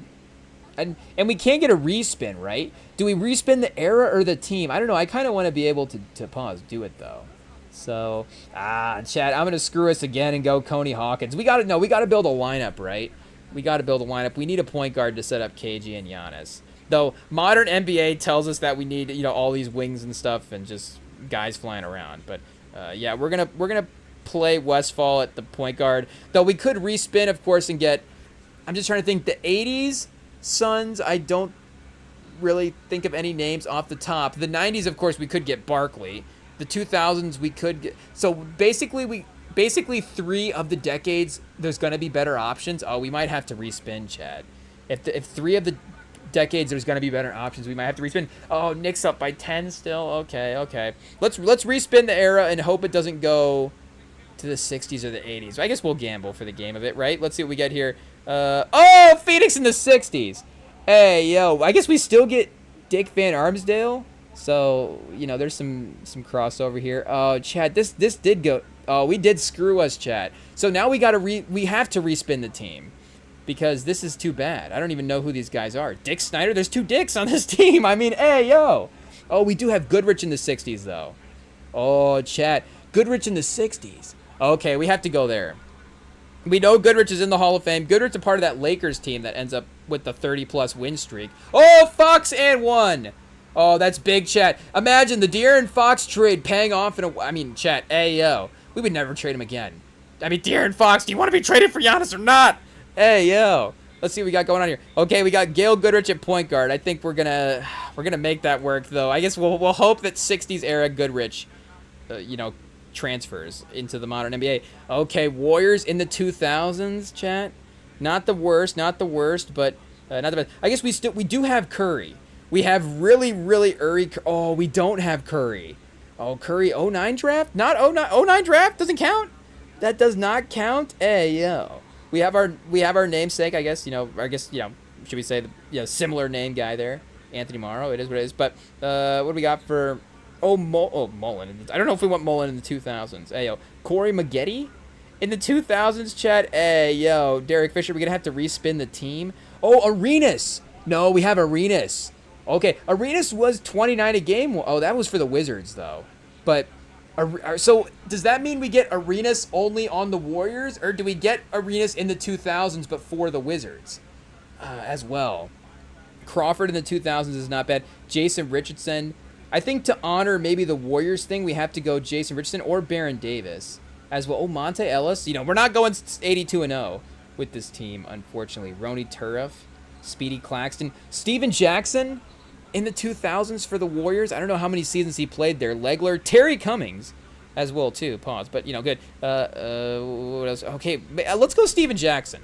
Spurs legend. I didn't see Baron Davis. No, we got to go Baron Davis, chat. Get some explosiveness at the guard. He can only play point guard. So Gail Goodrich is going to shooting guard and Baron Davis is going to point guard. I guess we could respin the team, but I guess, I don't know. Do we have to? Are we going to get a better player than Baron Davis at 5, basically, if we don't respin? Is Baron Davis good enough to risk a no respin on that last spot? If we have Garnett, Giannis, Gail Goodrich, and Baron Davis, is that a good enough 4 if the next guy is really, really good? I don't know. I'm going to give Gail Goodrich some respect here and say that, hey, okay, wait a second. Let me actually just, there we go. I'm going to give Gail Goodrich some respect and say that he's actually going to be able to carry a little bit. So, yeah, let's play Baron Davis at the point guard and see how it goes. And we have our last team spin for our small forward spot if we need it. Oh, Brooklyn in the 90s. Okay, we might need it, chat. We might need it. Let's see what we got here. We do have Bernard King, though, in the 90s. I'm not exactly certain what's going on. I guess we can play Giannis at small forward. I did forget about that. And I guess maybe KG as well, too. So I guess we have a center option if we need to move these guys around. Derek Coleman potentially as an option. Joe Barry Carroll, a fun name. Sam Bowie, chat. Hey, Sean Bradley. We could get a really tall front line with Sean Bradley, KG, and Giannis. There is a case that would be interesting with Giannis at the 3, KG at the 4, and Sean Bradley at the 5. That defensively would be crazy, and that obviously KG and Giannis would just be making up so much territory that Sean Bradley could just stand there and just not have to worry about stuff. But yeah, so we do have Sean Bradley, Derek Coleman as an option, Anthony Mason as an option. I guess Bernard King as an option. Probably not Chris Morris as an option, unfortunately. Sorry. I guess we can respin the team for the 90s, so we might have to do that. I guess shout out to Derek Coleman, but I think we can take the risk here and see what is going on for this team. Let's see. Charlotte in the 90s? Oh, we get Alonzo Mourning. Okay, that might have to be the go-to. Of course, Del Curry is on this team as well. I think we could... I don't know if we have a guard spot available. We can't move Goodrich to the power forward. So, yeah, we can only do a front court player, essentially. Derek Coleman, once again, available. Kendall Gill. Oh, Larry Johnson? Larry Johnson is interesting. Though, again, Alonzo Mourning is too good. The thing would be the spacing for this team. Not a lot of three-point shooting, so that's where Del Curry would be interesting. If we could play him there. Can we play him at forward? Oh, I don't know if we can. He's only a guard? Oh, chat. Curry is only a guard. Yeah, he's only a shooting guard. Whoa, very specific. Okay, so, yeah, we are definitely going Alonzo Mourning. Giannis at the small forward. Alonzo Mourning at the power forward. I think, yeah, I was going to say 60-some wins. At least 65 and 17. Who are the 17 teams that are beating us? Hey, yo. Garnett, Alonzo Mourning, Giannis, Gail Goodrich, and Baron Davis. Okay, Gail Goodrich in the 60s, 23-5. I mean, chat, I think we did as good as we could there, right? With that Suns pick, I guess, could we have gone different for the Warriors 2000s? Who was our other option? Oh, Steven Jackson? If we had gone Steven Jackson, that could have been a little interesting. I don't think it gets us to 82-0, but I think it maybe gets us a little closer. Though, I guess Garnett, again, 16-8-3, just a little bit different on the stats as well. I guess Giannis for the 2010s. Again, it's the early years are going to bring down some of those early stats, but he was a league MVP in the 2010s. So they need to get there needs to be like an awards boost to some of the things. Like, yes, if you start your career averaging 12 points a game, that will factor in. But also, if you win the MVP 7 years later, maybe that kind of makes up for that a little bit. So, I guess I think MVP Giannis can carry us a little bit. Oh, I just saw Towns fouled, and Breen just said that Towns has now 4 fouls. Oh, locking back in, chat. Hey, yo. Is this the turning point of the game? Towns fouls out of game 2? And a little bit of a tangle up with Castle. We're going to say, call Towns for 2 fouls there. Has that ever been happened? Can we do Tony Brothers, can you do that? Can you call him for 2 fouls? So Towns does have to go to the bench with the Knicks up 2. 21 for Towns tonight. And he had the first sign of like the Towns frustration face that he makes sometimes. I don't know if that's a pause. Keldon Johnson fighting for the rebound, puts it back in. We just need somebody to show up with some energy, chat. Yeah. The vet, and he's honestly like the vet of the team as well. I mean, like Cornette is old, Plumlee's old, the centers they have are old, but Keldon Johnson has been there for a while. De'Aaron Fox has been in the league for a while, but Keldon Johnson actually being on the team as well as like the veteran of the organization. Brunson driving on Castle. It spins out. Thankfully, it spins out. We can cut this to 6. Oh, chat, we can make a little bit of a dent here. Again, closing the game is just now a whole other factor. Castle cues up a 3. Oh, chat, 67-72. Let's go. Let's go. The ESPN is definitely ahead of us at this point. We might have to go to the 82-0 team just to not get spoilers as well. I don't know. Did somebody call a timeout, or was there a turnover or a foul or something? I don't know why the clock was stopped. Oh, Brunson, he gets Castle on the little stop-and-go move that he gets. Castle does a good job of not initiating too much contact there on defense. Wemby the lob. Oh, Wemby misses the lob. Chat! Wemby! Hey, yo, Wemby for Giannis. No. We're kidding. Hey, yo, it's jokes. Are we allowed to make jokes like that? Is that like, I guess, I don't know what we're allowed to compare it to. But Is that like having like a list if you're in a relationship? Can we like make a joke? We're like, oh, if you know, who are the 5 guys we'd trade Wemby for if he had a bad game? Ha ha ha! You know, and then we all laugh about it as a fan base. You know, I don't know if that's allowed or not. But if you can do it in a if you can have a list in a relationship, can we have a list in NBA relationships? Hey, yo. It's like, okay, Wemby, here's your 5. You know, he has his 5 teams that he can have, though, if the Spurs fall apart. If that makes sense. Like, if, you know, all the other guys request trades or something, or I don't know, the Spurs just don't start drafting well. The new lottery rules, like, don't favor San Antonio. I don't know. But, you know, he can have his list of 5 teams that he wants to go to, and then we have our list of 5, and then, you know, when we get drunk at dinner, it's like, ha ha ha, you know, oh, we would never trade you for Giannis in real life, ha ha ha, and then it's like, okay, but if, you know, if something happens in the finals, but he does have 10 points this quarter, so again, you know, we would never trade you for Cooper Flagg in real life, ha ha ha ha, and, you know, but hopefully, oh, you know, we'll see what he has here for points in the 3rd quarter, ha ha. So I don't know. Oh, Castle though. Make it a 4-point game. Okay, I guess one more team chat. Pause.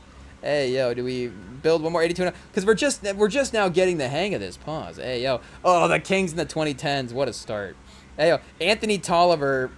He might be a guy that was on a lot of teams, but you know we've seen his name a couple too many times here. And I guess see, I just now realized it as well too. It's listed alphabetically by first name, so that helps. I mean, we do get De'Aaron Fox in the 2010s, if I'm not mistaken. So that is a possibility. Of course, DeMarcus Cousins as well, too. Cousins might have to be the answer.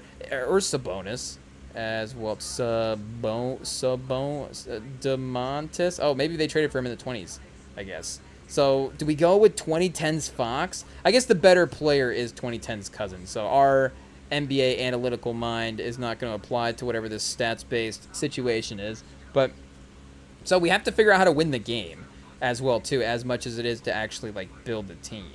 Milwaukee in the 90s. Oh, there's definitely a guy here we could take. A guard or something. Pause. You know, we're going to fight a guy from Milwaukee in the 90s. I don't know. Oh, Dale Ellis? Dale Ellis is a guy that the old heads love. Oh, and Del Curry is back as well, too, for Milwaukee in the 90s there. Ellis is definitely leading the charge. Frank Cornett. I don't know if he's related. Oh, Glenn Robinson as well, too. See, this Milwaukee's team is not bad. I don't know exactly, you know, again, the performances when these guys were there, so that does factor in a little bit. Literal Green? Is that this guy's name? Literal Green? Hey, yo, shout out. Great. Moses Malone. Milwaukee in the 90s? You know, we're definitely probably not taking 90s Milwaukee Malone, with all due respect. Paul Presley in the 90s? I think he was pretty good. Ray Allen.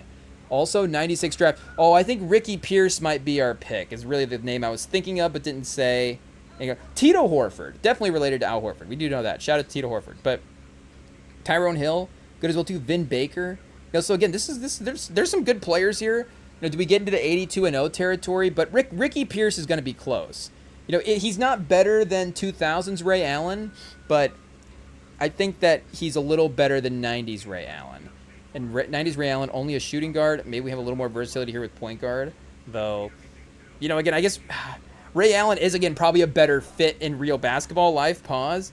But stats-wise, I think we have to go Ricky Pierce here. So that's going to be our gamble for point guard. DeMarcus Cousins and Ricky Pierce automatically not going 82-0. It is what it is. We got to respin these teams every now and then. Did we get Atlanta in the 60s as a real draw? That's actually okay, though, because we get Bob Pettit. Hey, yo, Bob Pettit, one of the greats. Power forward or center. Pettit and DeMarcus Cousins, I don't know how they're going to play together, but, I mean, the stats are crazy. Both those guys, 27 and 13. And you know, Bob Pettit scooping up 30 rebounds a game in the finals. Like, he'll be fine next to DeMarcus Cousins. So him and Ricky, I mean, this is a fun team. Charlotte in the 2000s, Chicago in the 2000s, or the 20s. Ayo, we might have to respin this.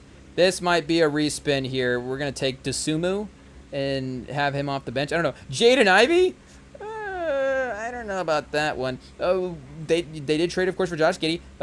Zach LaVine, DeRozan, Vooch. Hey, yo. Oh, Caruso. Ooh. Caruso's not bad, though I don't know if we go 82-0 with Caruso. So, yeah, this I think is a pretty easy respin. Now, I guess the question is, see, chat, hey, yo, this is where they set us up. This is where they set us up. Do we respin the era or do we respin the team? Because if we respin the team and we get the 90s, I mean, I feel like MJ probably could help this team go 82-0. At least with the three that, MJ plus the 3 plus whoever the other guy is, I think it would work.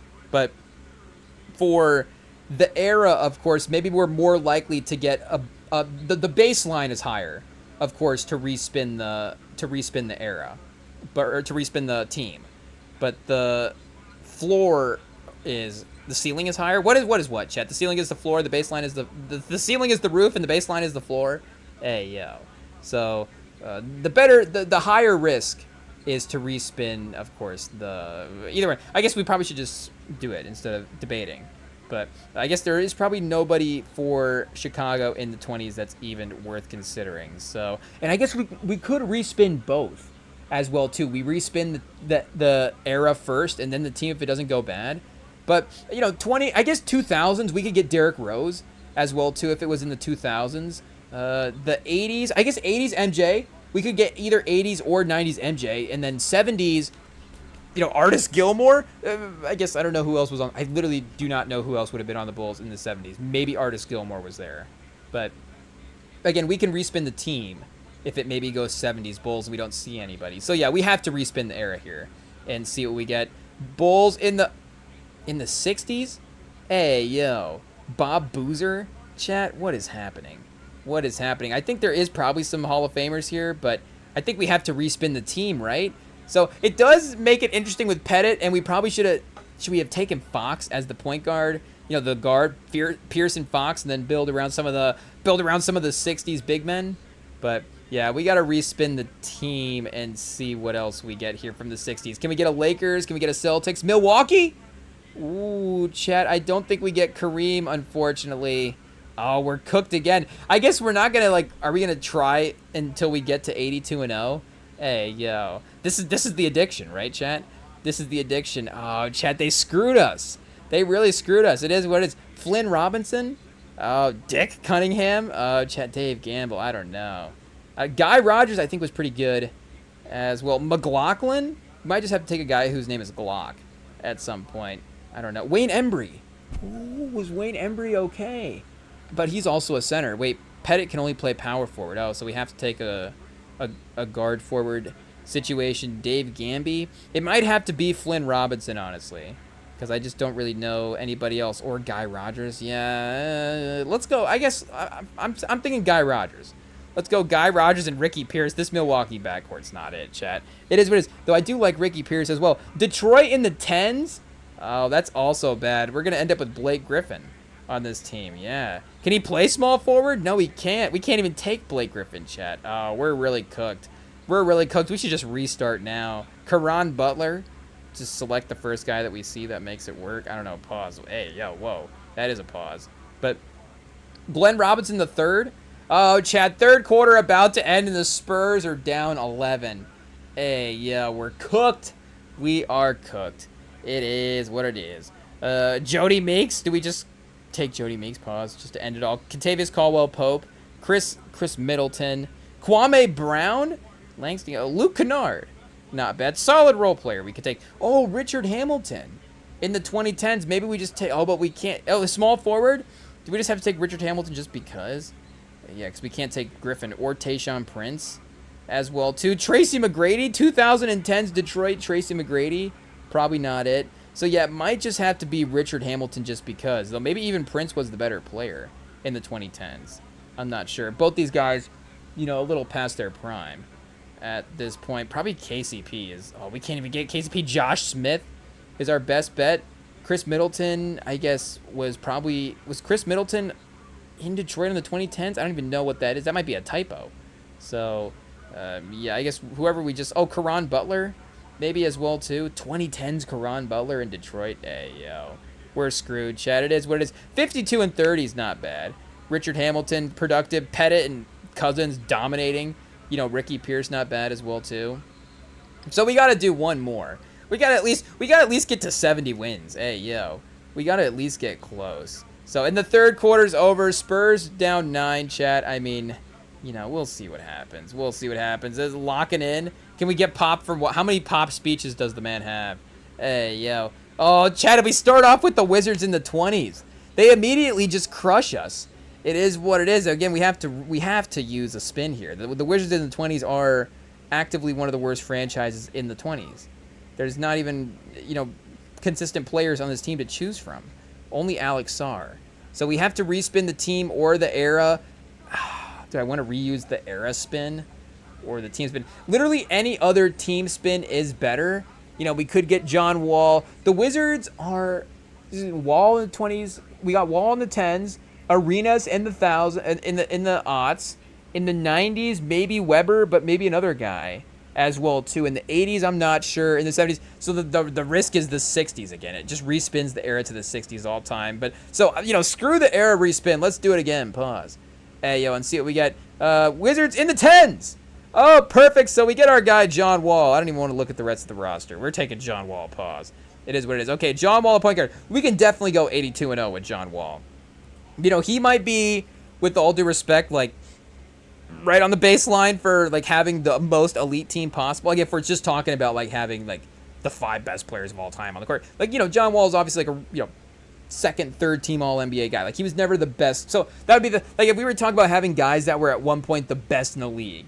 That's something. Even DeMarcus Cousins, you maybe could have said was the best post-up offensive player in the league. Like could you have said maybe John Wall was the best passer in the league?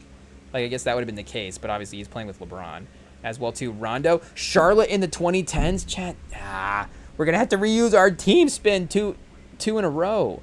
Oh no. Boozer, 2010s Charlotte, Carlos Boozer. I don't think John Wall and Kemba Walker are going 82-0. It is what it is. Oh, Chicago in the 2010s. So we get Rose? Oh, wait a second. Where's Rose at? Oh, perfect. I'm scarred by thinking of Charlotte as well. Charlotte's not even spelled Sheelet? Is that how we think it's? I don't even know what we think of it. They do kind of have.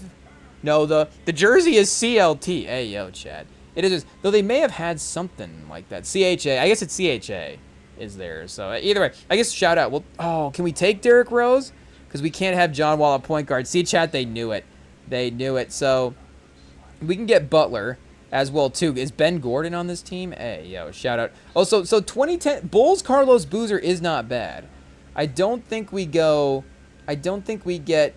82-0 with Bulls Carlos Boozer, though Joakim Noah was Defensive Player of the Year in the 10s as well. Though I think we're going to go with the name value and some of the positional versatility as well too. We can use Jimmy Butler at power forward. So we have to chat. They've immediately made us do another lineup. I don't think we're going 82-0 with 2010's Jimmy Butler, but we can't take Derrick Rose. So it is what it is. I'm not even going to say we should have taken Bradley Beal from that team. We should have definitely taken John Wall from that team. Maybe not Otto Graham. Otto Porter. Otto Graham, though, shout out. Can we get a 17-0 football version? Ooh, chat. Somebody, put that out next so we can, waste more time. But, let's say Jimmy Butler at small forward for now. And just hope we're really going to have to get some superstars here to see. Brooklyn in the 90s, chat? Oh, man, what are they doing? This has got to be one of the worst rounds. The computer heard us say that we were doing one more, and they said we're going to really queue him up for a bad one, so he has to do one more after that, because this is terrible. Hey, yo, not even Jaren Jackson the third, not even Jaren Jackson Jr. Hey, yo, Jaren Jackson the third, who are we talking about? Oh, Maurice Cheeks in the 90s for Brooklyn. Not bad. We could, respin the team. Yeah, we might have to, because I think we're just going to need to up the star power. We could look to get cute Stephon Marbury, but again, we've got two, second team All-NBA guys. We need to risk it to get, one of the best. So we're going to respin the 90s. A ton of legendary players in the 90s that we can get here if we respin this correctly. Denver in the 90s. Maybe one of the more low-key ones, honestly. It is Alex English is obviously a great name for sure. Alex English, one of our guys. I think maybe some 80s years in there as well too. Mutombo might honestly be the answer here. Mutombo in the 90s was pretty good as a defender. Again, though, this team is this might be the 70-win team that we asked for. Jalen Rose as well is not bad. We take Jalen Rose, Joe Barry Carroll again, our guy. Kenny Smith, shout out inside the NBA. Oh, Muhammad Abdur-Rauf. I guess we can only play him at point guard. And LaFonso Ellis as well too, the all-TV lineup. Mark Jackson, another good point guard we could definitely put in this lineup and see what's going on. Chad, 87-75. It's slipping away. The season is slipping away. Hey, oh, the dynasty. Was any of it real? Orlando Woodridge as well, too. Reggie Williams. Okay. Our guy, Ricky Pierce, is back as a potential option. Walter Davis. Winston Garland. Hey, yo, I think that is Darius Garland's dead. So, Alex English, we could, because we can have Butler at power forward or shooting guard. So, Alex English can only be a small forward, but, you know, again, he's pretty good. So, and we still have the potential to get a superstar, though we have lost our respin. But we'll go Alex English there. English, Butler, and Wall is a really, really good team. I do really like this team. But now I'm competitively trying to get, oh, Chad, hey, yo, this is tragic. This is one of ours. Bobby Hurley, Bryant Reeves. Oh, man, 90s Memphis. I mean, shout out, obviously, you know, shout out. But just in terms of the options that we have here. Gerald Wilkins. Hey, yo, shout out. Dominique's brother. J.R. Henderson. Lee Mayberry. Otis Thorpe is going to be our... Mike Bibby. And honestly, we might... because why can't Wall be a shooting guard? You know, he had some versatility there. Otis Thorpe, I guess, like we're saying, is going to be our option. Sharif Abdur-Rahim, I guess, is probably going to end up being our guy at this point.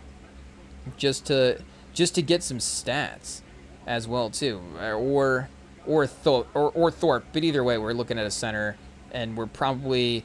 And this gives us the option if we get MJ or something. I mean, we could get, you know, Hakeem or Kareem, but we might need MJ to make this 82-0. So let's see. We've got Sharif Abdur-Rahim, Jimmy Butler, Alex English, and John Wall right now. Chat. Hey, yo, this is quickly becoming a 50-win team. Oh, Spurs down 7.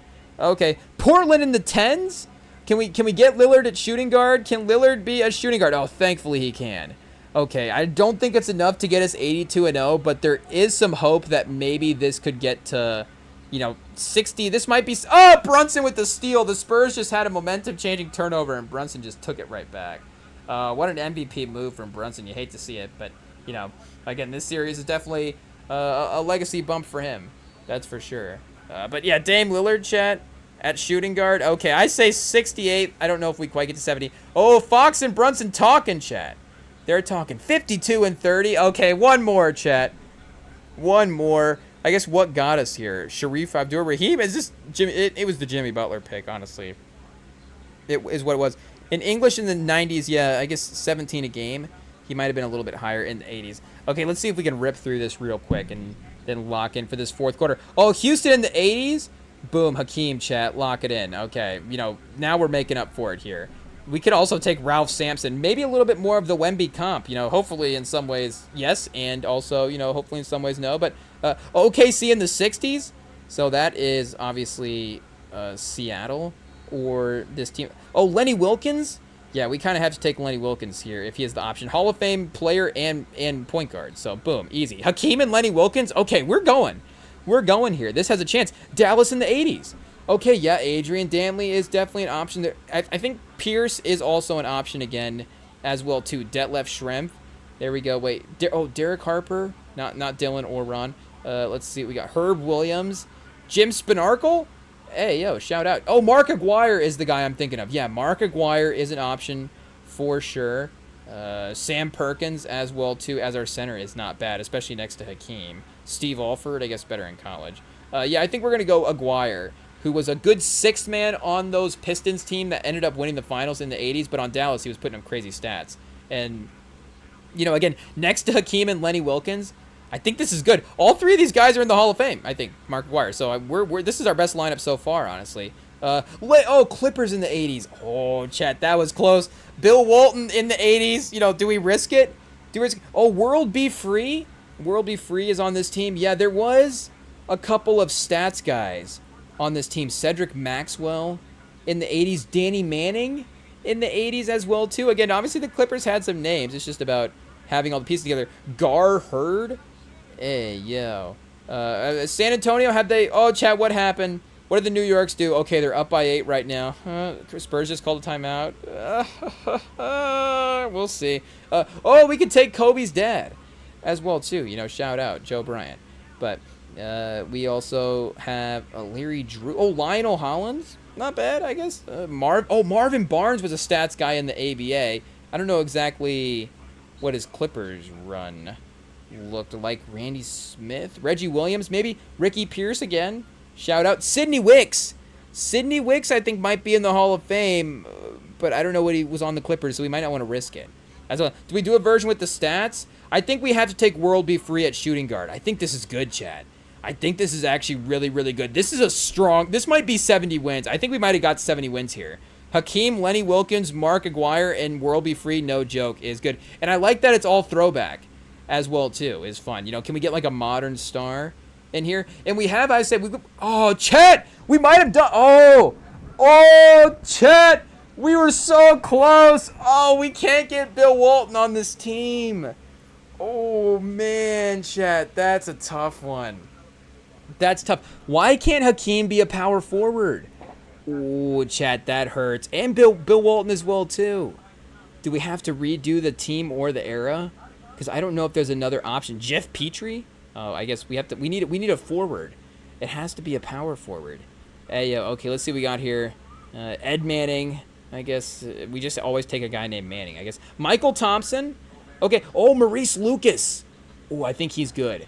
And our guy Sidney Wicks there as well, too, though it might have to be... Do we cheat and look at the stats?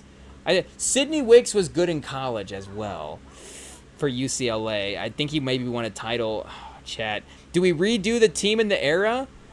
Because we can't get Bill Walton, I think we can do... Oh, Maurice Lucas might be in the Hall of Fame, though. I don't know. Or I just know the name. I don't know. I think we maybe can do better. If I don't know, then let's redo the team first. I like it being 70s because it fits in line with what we have. But let's just redo the team, and then if we have to redo the era from there, I guess it is what it is. Though again, if we redid the era from Portland, the 90s, we could get... I guess, but Clyde is not going to work on this team as well. So yeah, let's redo the team real quick and see who else we get from the 70s. 70s New York. Bob McAdoo. Boom. This is where I ruin the team and take the guy that I want. But can we get Willis Reed on this team for power forward? Oh, Chet, I think we might have done it. Did we get an 82-0 lineup? Hakeem, Willis Reed, Mark Aguirre, Lenny Williams, and World Be Free? This is going to be close because, again, we can't get Walt Frazier. Shout out. I really do want to get Walt Frazier on this lineup. Walt Frazier would be a little better than Lenny Wilkins. That is for sure. Can we play Mark Aguirre at power forward? Oh, Chad, I wish we had versatility. See, this is where the lineup doesn't allow us any creativity to make the changes. And maybe it changes the players' positions as well, too, depending on the lineups as they happen. So it makes it tougher.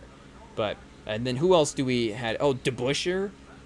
We could play DeBusschere at power forward or McAdoo as well, too. I really do want to cheat and look up McAdoo's Knicks stats and see what he did there, chat, just because I would personally rather have McAdoo. I mean, I don't feel like it changes the win result too much. I guess the only way it changes is if McAdoo is really, really bad. So I guess that's the gamble, right? Because he was on the Lakers in the 70s. No. I don't think his Knicks run was all that much, though. He was on the Braves. I mean, again, we have to take Willis Reed just out of respect, right? Though, again, DeBusschere's not bad as well, too. To be honest, like, DeBusschere's in the Hall of Fame. But Willis Reed, the much better player. This is honestly, like, about as good as we can do right here. Maybe World Be Free drags us down a little bit. But, I mean, we have 5 Hall of Famers. Like, if you can't go 82-0 with 5 Hall of Famers, then what are we doing? Let's see. 67-15? No way. This is tough. I mean, like, we get an A+ record, but that's just like seasonal luck. They just sim the season bad. I mean, chat, look at this team. We have 80s Hakeem, who did make the finals in the 80s. Obviously, he was, winning the finals in the mid-90s there without Jordan in the league. But we have... Oh, I guess maybe Willis Reed was better in the 60s. Should we have gone Bob McAdoo there, chat? Let's see. Let's look up the stats and see what we got here real quick. Spurs down 7. Okay, 8 minutes left. But again, I think maybe the Knicks were a passing team for McAdoo in the 70s. Okay, so I guess let's see here. He was there for 3 years. Ooh, 26 a game, I guess. We maybe should have gone McAdoo, chat. That's a tough one. That's a tough one because Reed was probably better in the 60s than he was in the 70s. 70-74. Chat, that's where we screwed up. Do we have to do one more after the game? Chat. We did take 5 Hall of Famers. I think Mark Aguirre's in the Hall of Fame. Maybe, maybe not. But that's as good as we could have done there. 82 to 94, I guess, was his run. 12 years for Mark Aguirre. Is that enough? Let's see what we got here for him. But again, he did win a couple titles as well, too. Kind of in the 80s there. Is that the 80s when the Pistons won? They did. So it wouldn't have been, I guess, for the Mavs. But his stats were crazy. So you got to respect him there. 20 a game for his career. Okay, not in the Hall of Fame, but obviously, you know, again, I think the 5th guy in this lineup, he's fine. Led the league in field goal attempts in 83-84. Chat, I can't believe we didn't just, you know, again, with all due respect to Willis Reed, Bob McAdoo is just one of our guys, and I guess we just didn't know that. I guess it's Braves Bob McAdoo, though.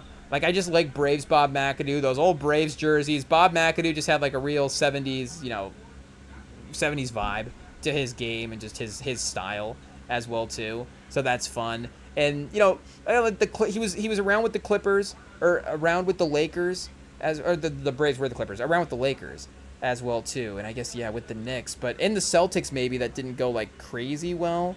He bounced around a little bit. But, yeah, I think... And Willis Reed probably gets remembered a little bit more fondly than Bob McAdoo. They both were on the 75 team. So, yeah, I think they're pretty close. Whoa, Chad, there's a big bug right there. Hey, yo. Nasty. IT, kill that thing. Hey, yo. Or, you know, nicely redirected outside. But, yeah, either way. MVP for Buffalo, New York, Boston, Detroit, and then, yeah, kind of settled into LA run at the end there. But, I mean, yeah, 3 years of 30 in a row in Buffalo is crazy. So, chat, we have to do one more after the game, or right now, because it's 95-83. The Spurs can't close, chat. The Spurs can't close. Wemby at least is, like, kind of turned it around to a nice game, which is good. But again, just at least you see the totality of the youth there on the team, because Castle 5 for 14, Harper 4 for 10. He's been so consistent the entire playoffs, but you know, 0 for 3 tonight for the 3-point line. Chat, hey yo, Champagny, you know, 2 for 6. Again, minus 20 has been one of the better players in the series. You know, he's had moments where he's been one of the better offensive players, but you know, that type of impact is crazy. But okay, Chad, I guess one more. One more. Can we do the all San Antonio version? Hey, yo. Bring back Duncan. Bring back Parker. Bring back Ginobili. Chat, the good old times. It is what it is. Okay, Washington in the 80s. We do have Bernard King, Bob Dandridge, Wes Unseld, Elvin Hayes. Oh, we got to go Elvin Hayes. Though, again, this might be a classic. We should go Bernard King, and Hayes was more of a 70s guy. Hayes definitely was more of a 70s guy. And I think Wes Unseld was more of the 80s guy. But last time we doubted our sort of instinct toward a player and pause. Oh, Malone in the 80s, chat? Boom. Lock it in. I know that, of course, he does end up in Philly, and that's, you know, obviously a little bit more. So is this at the end of the 80s that he's in Washington? So maybe it doesn't matter. Oh, chat. Oh, no, they're really making this conflicted for us. Do we take Wes Unseld, Moses Malone, or Elvin Hayes? Hey, yo. Or Bob Dandridge, who was pretty solid as well, too. Pause. I think we got to go with Malone, chat. No, we got to go with Hayes. We definitely have to go Moses Malone if it was a 80s. But it was 80s. It was early 80s that he was in Philly. So, yeah, we got it. We actually probably have to go with Wes Unseld is the real pick. But we passed up on Bob McAdoo, so I guess our rebound is Elvin Hayes. Pause. It is what it is. We'll have him at center, chat. Hey, I'll lock it in. 60 wins. You know, it is what it is. Chicago in the 10s. Once again, at least we can take Derrick Rose this time. Okay, this is not bad. Derrick Rose and Elvin Hayes. The mood is changing again slightly. Derrick Rose, again, only can be point guard, though. So that is a little interesting. Detroit in the 10s. Okay, this is where we're just immediately going to respin the team. Because the 2000s and 90s and 80s, I guess, are pretty good. 70s, maybe. We haven't really had a Detroit guy. Let's respin the era. Why not? I guess if we get to 20s, you know, Cade, maybe he's not. Oh, chat, screw it. Hey, yo. Can we play Cade at shooting guard? Okay, Cade was on All-NBA this year. So Cade's good. Cade next to Rose and Elvin Hayes is even better. You know, assuming we should have taken Wes Unseld from back then. Boston in the 80s, boom. Okay, we can take Bill Walton. Or Kevin McHale. Okay, or obviously we have to take Larry Bird. He's our guy. This is definitely the best player that we've had so far, though. So this is the closest we may get to getting to 82-0 because now we have Bird and Derrick Rose. We literally have 2 league MVPs. Hey, yo. Hey, yo. And Derrick Rose did win in the 2000s, right? Though he was drafted kind of on the borderline there. Who's our shooting guard? Oh, Cade Cunningham. That's right. Hayes. Hey, yo. And I guess we are going Hoops IQ, no stats version, so there is a little something there. Oh, can we play Booker at point guard in the 20s, chat? Or oh, chat, this is where they got us. They got us again. We need a Phoenix power forward from the 20s, and it would have to be, I guess, Bridges. Oh, can we take Durant? Can we take Durant? Oh, boom! Boom! Chat, we may have done it. This has to be 82-0. What are we doing? Hayes, Bird, Rose, and Cade? Come on, chat. Come on. Lock it in. This is it. 66-16. What is happening? What is happening, chat? Hey, yo, Elvin Hayes, 20 a game in the 80s? What games are we losing here? I need more of a breakdown than this. This is the addiction right here. They just simply go, like, they just tell the AI, we'll just never actually make it 82-0. Because this team is 82-0. Who is beating this team? Elvin Hayes, Hall of Fame. Larry Bird, one of the 7 best players of all time. Durant, one of the 12 best players of all time. DeRozan, if we get him in a good season, one of the most athletic guards the league has ever seen. Like, what is happening? Rose. Hey, yeah, let's see. I guess, again, we're kind of thinking about it differently. It's calculating the stats of the run versus, like we're saying, this version. We need a refined version where we get years as well, too. Like, can we take 2010 Derrick? Yeah, 2010-11 MVP. I mean, come on. Again, he gets injured directly, 2 seasons later, so that's not ideal. But, 25 a game that year. If we get Derrick Rose that season, and then here, let's look up Elvin Hayes, because obviously Durant and Bird are, pretty stable there. Even Durant in Phoenix is, statistically a good player and impactful as well, too. Like, they were, kind of interesting in that one divisional round that one year. But, yeah, Elvin Hayes drafted in the 60s, so he did play, again, I guess 2 seasons for Washington in the 80s, chat. We should have gone unsold. Hey, yo, it is what it is. But I don't feel like we're not 82. We're not 82-0 because we got Hayes as well. Is it Durant like destroying the team chemistry?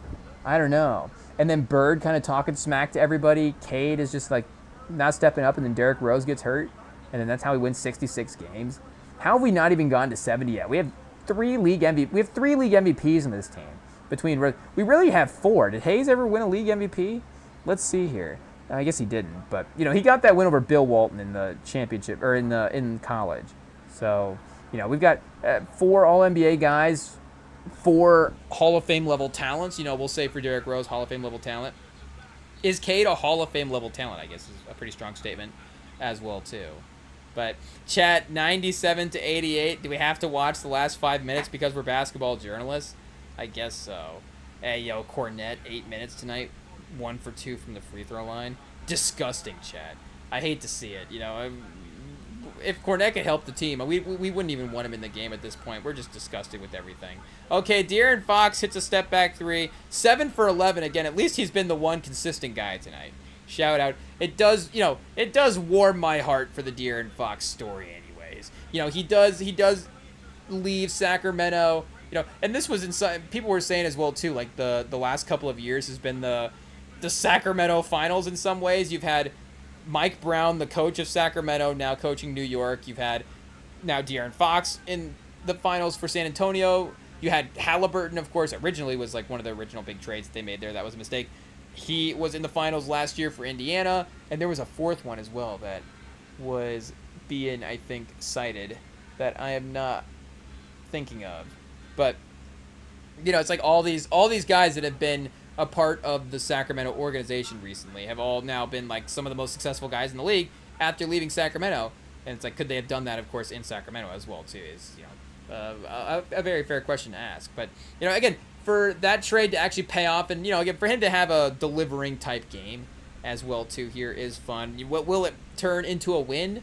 But you can't necessarily say it's his fault because we were not trading for him to carry us to wins as well, too, if that makes sense. He's supposed to be, impactful third, fourth guy on the roster. Maybe if there's a game that he's your second best player, then boom, that's perfect. But, again, so this type of performance is what you would want from De'Aaron Fox. It's just sort of the rest of the team as well, too. Obviously not quite delivering on the same level. And unfortunately, Keldon Johnson, that one hyped layup he made earlier was the only one that he had gotten.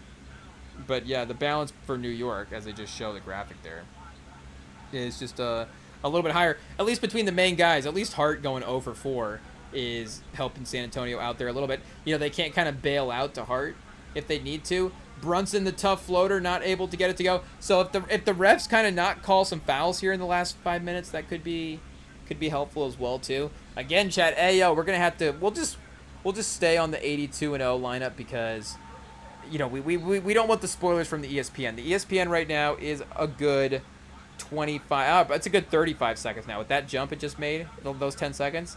It's a good 30 seconds now in front of the TV feed that we have going. So we don't want to spoil it. It is what it is. We want to watch the Spurs lose in real time, but here we'll just lightly go through this as we need to. Baron Davis, Elton Brand. I guess this is distracting, Chad. Okay, back to Brunson, Karl Towns. Do we have to put it on somebody's page? Pause. Let's see. Towns is performing. We'll pull up Towns' page here and leave it there. It is what it is. Okay, chat. 4.5 left. Let's see what we got. Down 7. Let's see this. I'm not even gonna get my hopes up. This is the worst San Antonio team to ever be in the finals. That Wemby shot doesn't mean anything. 97-92. They still have Jalen Brunson. Oh, Chad, that's right. The nuns, the prayers, Chad. Hopefully the nuns are working. We got David Robinson sideline again. Everybody's tense right now. David Robinson. I don't know if he's usually like a big stander, but. We got him just kind of there's usually like a very, very, very obvious joy that he carries on his face, and it's just a little bit not the same. The light has gone out of his eyes, chat. This down to nothing potential is really terrifying.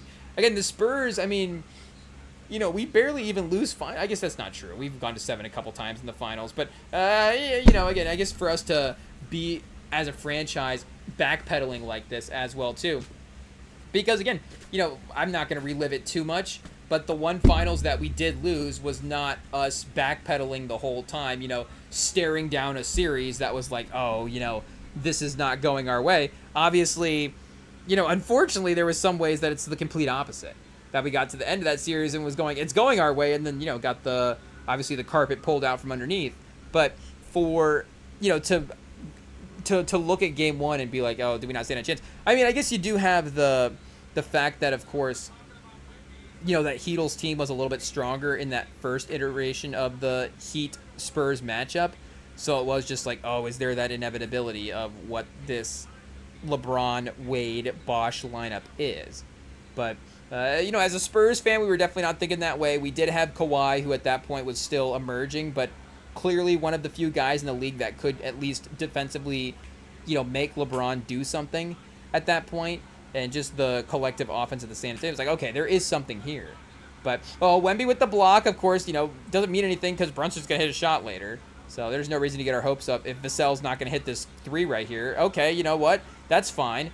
A loss by 2 is the same as a loss by 7 or 8, right? I guess the crowd could be cheering louder later in the game.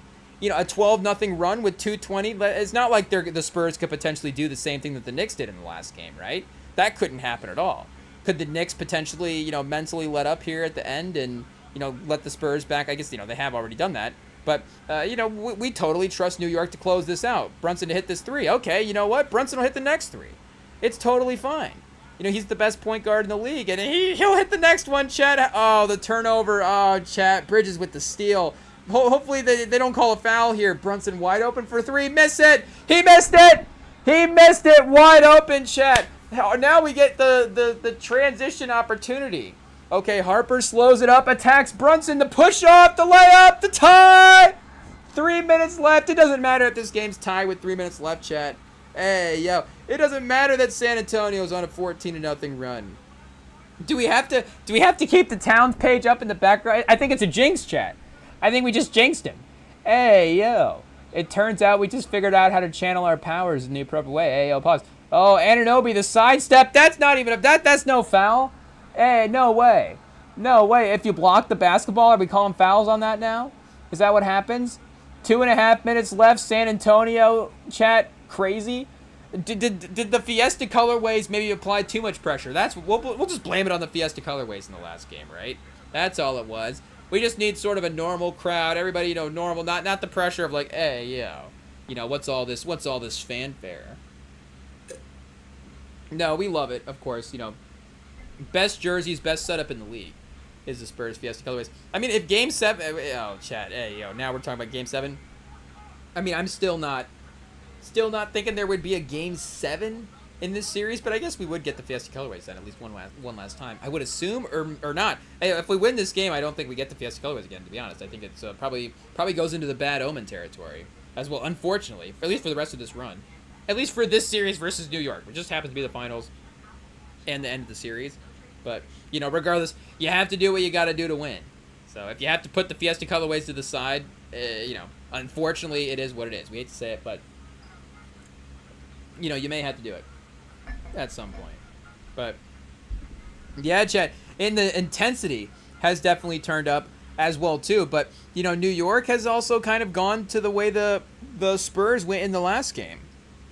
Like, Brunson had a couple of open opportunities there, and he missed. And, you know, he has, I think, not necessarily had, like, the highest efficiency game tonight as well, too. Again, Towns was definitely the center of attention there for a second. But, chat, Champagny, I don't know if he got the basketball in that one as well. Oh, did they challenge? Ah, that's unfortunate. That is unfortunate because, yes, there is a foul there. That is for sure. Tony Brothers was like, hey, you know what? I tried to... do we need, like, the truth teller version of the calls, chat? Where the ref gets up and he's like, you know what? I tried to get it past you guys, but the Knicks challenged it, so I do have to overturn it. Good job. And then he gets back to calling the game. And then the next time he's like, actually... So, like, the NFL... I guess if it was an NFL version, you know, where you have to, like, signal out the penalty every time. It's like Tony Brothers is like, charging on the Knicks. You don't have any challenges, so you can't overturn it. First down, San Antonio. It just keeps going. That would be interesting. Obviously, it would kill the momentum of the game. But maybe as the game keeps going, like Tony Brothers just gets out kind of on the sideline and turns around and is like, on that previous possession, there was a foul. Or, you know, as they line up for free throws, I guess. But you kind of have the in-arena announcer do that anyways as well. So, Knicks 0 for 6 in the last 6 minutes here as well. Again, just kind of going cold offensively. Anunoby, at least a couple free throws, you know, pushes them in the league. But that's the part that, you know, again, I think San Antonio, as much as we can catch fire here and go on a run, like, do we have even just, you know, again, I don't want to be too picky about what's going on here in the finals, but it literally goes down in these close games to those little last, you know, those last couple of moments. And, you know, New York did turn that little run in the last game, you know, that score a little bit worse than maybe the game looked. Like, it was a close game. You know, the end of the game there that they closed out, or, you know, I guess eventually kind of flipped and bypassed on us. This is a little bit more of a close game. Wemby the lob and the dunk, chat, you know, down by 1 now. 99 to 100. The Knicks did get to 100 before us, but they're just now at 100. So is it really the race to 1-on-1? Is that what it is? I guess. Oh, testing 1 2. Testing 1 2 3. Okay, wait a second. I think we're good. I think we're good to go. I think we are chilling. Okay, we're back. I disconnected there for a second. But, yeah, we got Anunoby, fresh off the missed layup. The Knicks do get the basketball. Oh, and Brunson does sneak it in off the inbound, chat. Classic case of not guarding the inbounder. And when you have the inbounder inbounding right under the basket, I mean, that's just you know, unfortunately poor execution on the defense to give up that opportunity. Wemby, oh, he steps back for 3. That's a tough one, chat, and that's an air ball.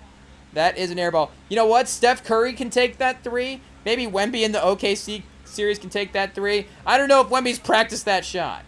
Hey, yo. Brunson, you know, contact on the drive, but the layup, no good. Oh, hey, yo. Oh, I hate it if we lose. Oh, are we back? Oh, I think we might have caught it, chat. I think we might have caught it. Here, wait, okay, testing 1 2 3. Let me make sure we're still on the live real quick and see what happened. That's pushing it. Pause for how many reconnection attempts we can have. Let's see here. Okay. It still says we're live. We're still going. Okay, chat. Welcome in. Welcome in if you're still joining us. Hey, yo, if you're new here, you know, sometimes we have IT issues, and we have to work through them. I guess the bars are dropping a little bit, but we'll see. I don't know. Too many people are tuning into this finals game that it's going to crash the internet. Hey, yo. Imagine Wemby versus New York crashes the... At least the fight back is there. So, here we go, chat. 120 left, down 1. I don't know if we can get the stops or if New York can just keep missing the shots. But as long as we don't foul, you know, they have gone cold, so we can just maybe close out the end of this game. Oh, a turnover! A turnover. I don't know why they called up the Bridges isolation there. Harper bails on a layup. Wemby skies in for the end one! Oh, and the internet cuts out again! Hey, yo. I don't even know where the connection difficulties are happening from. Do we have to unfortunately, they're going to have to turn off the WNBA game to save some internet. It is what it is. Save some data space. I don't know. Maybe the ESPN app is just crashing. Because this might be the ESPN app. It looks like the rest of the stuff is loading okay. Hey, yo, I have to pull this up on a backup station, chat. Am I going to have to get this on the phone just in case? That would kick me off the TV. But if it doesn't load here in a second, chat, unbelievable. The Spurs Wemby's about to win his first, take the lead in the finals, and I'm sitting at 33%. I'm going to have to reload the TV. Hey, yo, what is this, chat? What is this for real? But hey, you know what? Like I just said earlier, if you're new here, sometimes we have IT issues, though. I guess we could see, you know, later if this is... Oh, we're back. Okay. We're back. We're definitely farther behind now. So again, if you're joining us, we have the Karl Anthony Towns page in the background right now because we don't want the ESPN live feed to spoil what is going on. But especially now with the buffering, you know, it is going to be a little bit farther behind. But Wemby skying in for what we thought was going to be the dunk of the dunk of the year, free throw line dunk in game 2 of the finals to take the lead. But, you know, pulls it for a layup, and now we're still waiting for the free throws where we're at because the buffer kicked right up with where it left off as well, too. It didn't jump forward in the live. And the free throw is good, so 104 to 102, chat. Less than a minute left. First lead of the half.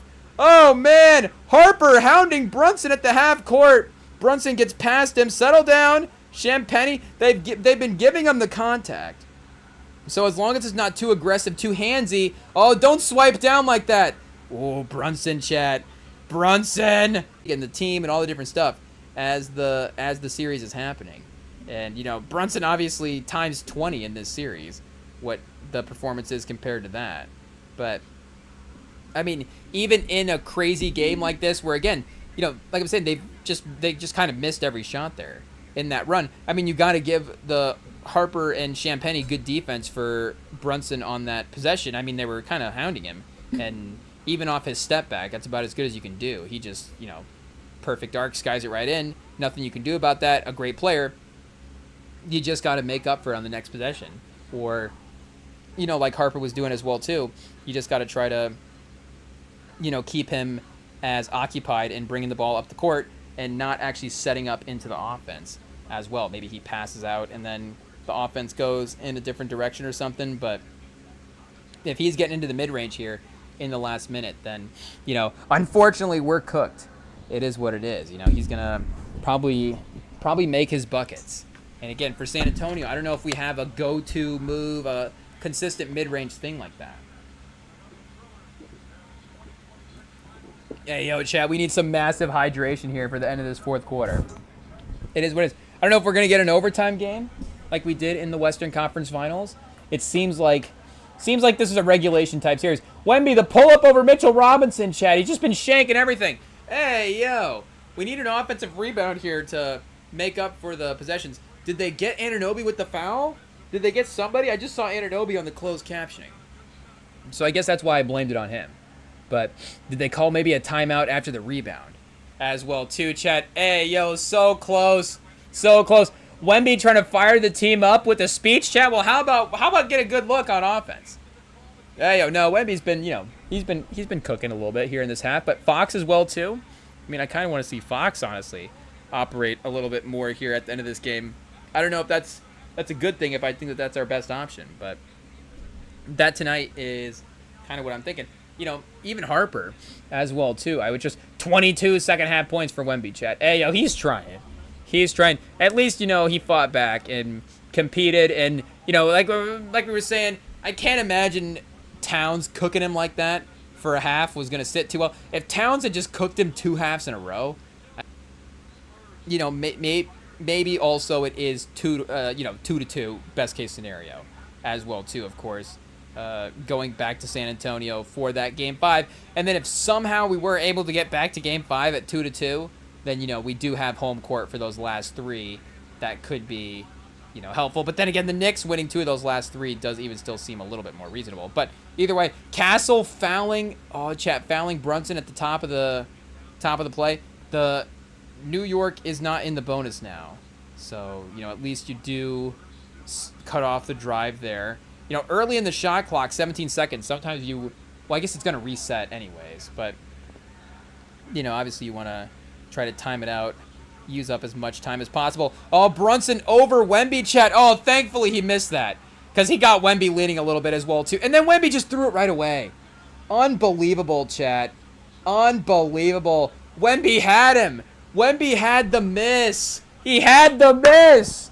Hey, yo, Chad, it is what it is. It's just been that kind of series. It's just that kind of, what do you say, you know, grow. It's just, pause, you know, I'm trying to avoid that term. It's that kind of learning experience for Wemby. Because Brunson had a highlight queued up right there. He had him leaning.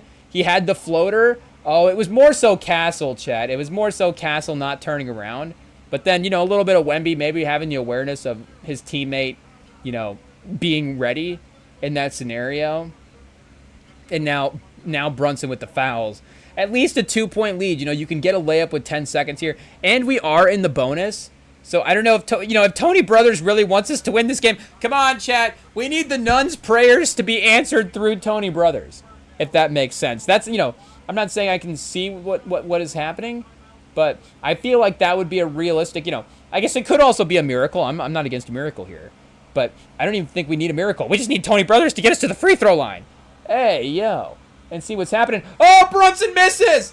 Brunson misses. Timeout, Cornette. Call a timeout. Hey, yo. Cornette just sitting there with the basketball like it's, I guess we can't, like, it's nothing for Magic City because he wouldn't go. But, you know, hey, yo. Gonna cost us, Cornette gonna cost us more than a trip to Magic City. There we go, chat. There it is. Hey, yo. I don't know what he's doing, like J.R. Smith not calling a timeout, not going to the basket, just standing at the baseline. Cornette, pass it! Pass it! Don't step out of bounds. Why is Cornette even in the game? Oh, chat, Brunson. Oh, I can't believe he missed a free throw. I mean, I don't know if we're going to get 7.5 seconds left. Do I even trust our team to get a shot here, chat? Hey, yo. Notifications are all off on all the devices. I don't have anything so far. There's nothing on the WNBA game that says that you know, no alerts. But I don't know what happened. We're in a Law and Order episode now. Is the other game over as well, or did we?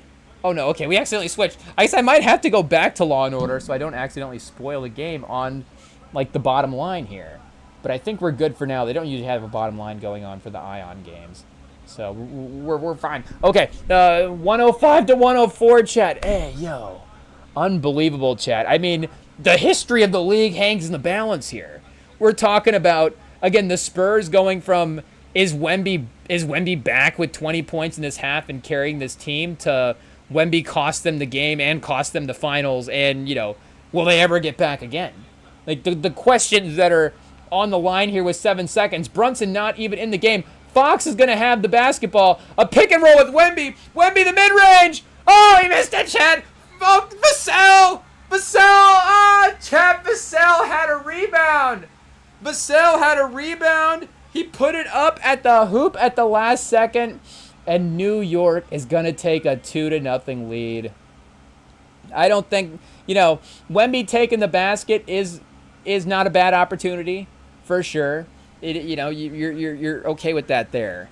But maybe a little bit of a look at the hoop as well. But, you know, you love to see the young team fighting back the way that they did. But Again, unfortunately, with what happened in game one, you just needed to close that game out. So, congratulations to the New York Knicks. Hey, yo, we'll get back to the finals later. Do we have to do one more 82-0 roster before we get out of here? Just to set the mood right, chat. It is what it is. Here, let me refresh. I don't even know what we're on here for this team. Okay. Do we go stats version? Make it easier. We just lost the finals. Hey, yo. It is what it is. Okay, one more 82-0 lineup, chat. We lost the finals, and we have to go to, and our boss scheduled us on the weekends. Hey, yo. So it's just a tough time here on the REMINGTOM pod. It is what it is. We got to do an 82-0 lineup to make us feel a little bit better. Pause. Atlanta in the 70s. Pistol Pete. I don't even know who else we can take. Coney Hawkins again. Hey, Dan Roundfield was okay. Chat. All these guys better than Wemby. No, Wemby was great in the second half. Jeff Halliburton. Hey, yo, shout out. We can't get too down in the dumps because of, learning experiences and all the different things. We said we wanted to have him for the next 10 years. Pause. Like, I guess this is part of the experience. But, yeah, we're going Pistol Pete in the 70s for Atlanta. This team might win 40 games. Though, I guess we have really improved our team from winning 40 games early on. Ooh, chat. Celtics in the 60s. Okay. Bill Russell. This is interesting. Bill Russell and Pistol Pete is not bad. Should we have taken Lou Hudson from the Hawks? I'm just now realizing that maybe he was there back then as well, too. Okay, Brooklyn in the 90s. I feel like this has been our most pulled team of the night. Hey, yo, why do we keep ending up with Brooklyn in the 90s? Maybe we just need to take Bernard King for the nostalgia of it. Oh, do we get Petrovic? I didn't even think of Petrovic. Oh, chat, we're cooking now. We're cooking. Oh, what? Why can Pistol Pete not be a point guard? And this game is stupid. This game is stupid, Chad. This is rigged. Pistol Pete should definitely be a point guard. Petrovic should definitely be a shooting guard or a small forward as well, too. That is dumb. That is dumb. I'd rather have Petrovic than Pistol Pete as well. Rest in peace to both. But I'm just going to take Bernard King just because, hey, just ruin this team. It is what it is. Who else do we got here? Is there anybody else? Is there any way we can go 82-0 with this team? Brooklyn Nets? I don't know. Let's just redo the team from the era, since that is a part of the game that we do have. 90s Pistons. I guess we can take Isaiah. Is Isaiah Thomas a point guard? Is he only available at center or something like that? Okay, 90s Isaiah. 80s Isaiah is probably better and probably going to cost us for this, but a 90s Isaiah is a Hall of Famer and also was, I guess getting wins over the Bulls in the 80s. It does turn. See, the problem is it turns in the 90s. It turns in the 90s. Dumars. Hey, yo. Who else do we have? Is there somebody a little bit later? Stackhouse? Hey, yo, 90s Stack. Oh, 90s Rodman, though. Might honestly be the move. And we do get a little versatility as well, too. Grant Hill is not bad. 90s Grant Hill. It should definitely be Isaiah Thomas just because he's the legend. I mean, what are we going to be, a bad team because we have 90s Isaiah Thomas? I mean, hey, yo. Though, 90s Isaiah and then Pistol Pete's not maybe like... Chad, see, now we're going to be out. We can't even take Curry now. What are they doing? They're just messing with us. They are just messing with us. That's stupid. I mean, I guess we can take Durant, though. That's fine.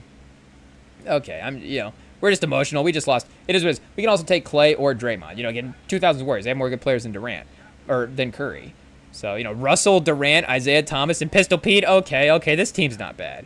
This team is not bad. And then Sacramento in the 80s. Okay, there is also somebody here we can get. Danny Ainge. I guess we can redo our era. We may not want to, honestly. This may be fine. Eddie Johnson. Okay, Ernie Grunfeld himself. Harold Presley. Let's see. John Lambert, Johnny Rogers, Kenny Smith, Larry Drew, LaSalle Thompson.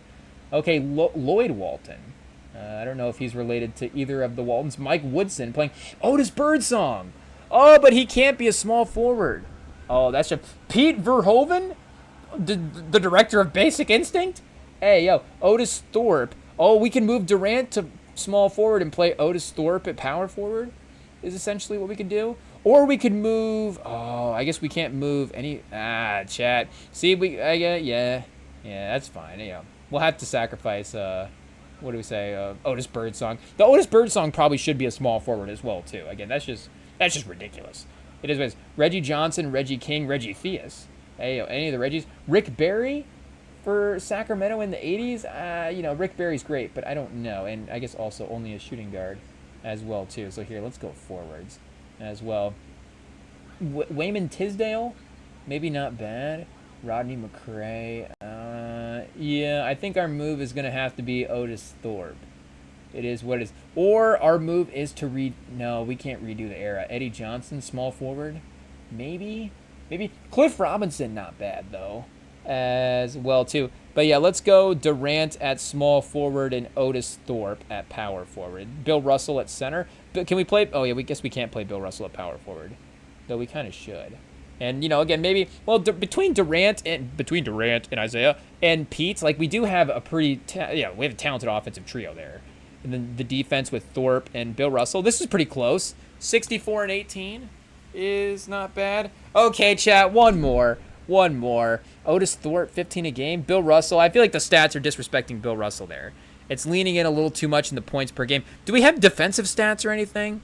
Like, Chad, this game is stupid. Hey, yo, there's no way to actually go 82-0, I think. You'd have to really, really get lucky. Okay, Houston in the 20s. We're back to taking Durant again. Though, again, do we have Harden? We don't have Harden. Pause. Whoa, ayo, that double pause. But Sven Goon, also an option, just to double check. Again, maybe Durant in the 20s is not, like, the best version of Durant for the Rockets, but also Rockets 20s post-Harden did need to rebuild. So, yeah, Durant is also the option here as well. We'll go back and play him at the 4 again here. And, still not going to be bad if he is arguably, okay, we're cooking. It's an older team, but we're going to have some versatility here. Because we have Durant and LeBron together. LeBron can literally play all 5 spots. Hot take. But at least in this game, is he the only player that can do that? Hey, we're going to play LeBron at center just because we can, change that later. But that's fun just to see him literally next to Kevin Durant on the court. Portland in the 2000s. Oh, Sabonis. Chat. Hey, yo. We could take Arvydas Sabonis. Brandon Roy. Okay, chat. This is interesting. Detlef Schrempf. Obviously, most-time All-Star Greg Oden, shout out. Oden, Durant, and LeBron on the same team is fun. Udoka, is interesting. Jamal McGlure as well. Jermaine O'Neal. I don't think he was really doing anything in Portland, though. LaMarcus. Ooh, we do have LaMarcus, though I think it's a little later. 08, maybe, I think is when he was drafted. We don't have Lillard. Scottie Pippen in the 2000s. That's interesting. Pippen, LeBron, and Durant. Hey, Sebastian Telfair. Sean Kemp. I guess also, do we have Hakeem? Or Hakeem was on the Raptors, right? Not Portland. Was he? Yeah, I think it was a different team. So I think Brandon Roy is good. Obviously a shorter run, but, if I could say respectfully, that might kind of work for this stats game here. Because he is a pretty good guy. Now, here is where I think we could potentially figure out how to win at the game on the website itself. Is because Brandon Roy is only a shooting guard. So maybe we have to save like our one position players for our last couple. Like, I don't know if 3 yet we can lock down just a point guard. Like Durant, he can be all 3. He can be center, power forward, or I forget exactly where he could be. Can he play point guard? No, but he can play shooting guard, small forward, power. He can play all 4 or 5, or whatever. But LeBron can play all 5. Stoudemire, who was the guy I was looking at earlier? Aldridge? Can LaMarcus Aldridge play a couple different spots? Jermaine O'Neal can. LaMarcus Aldridge can play power forward or center. We might have to go LaMarcus Aldridge. This is maybe where I outthink it. Rasheed in the 2000s for the Jailblazers? Rasheed, LeBron, Durant, and Rasheed can play power forward and center.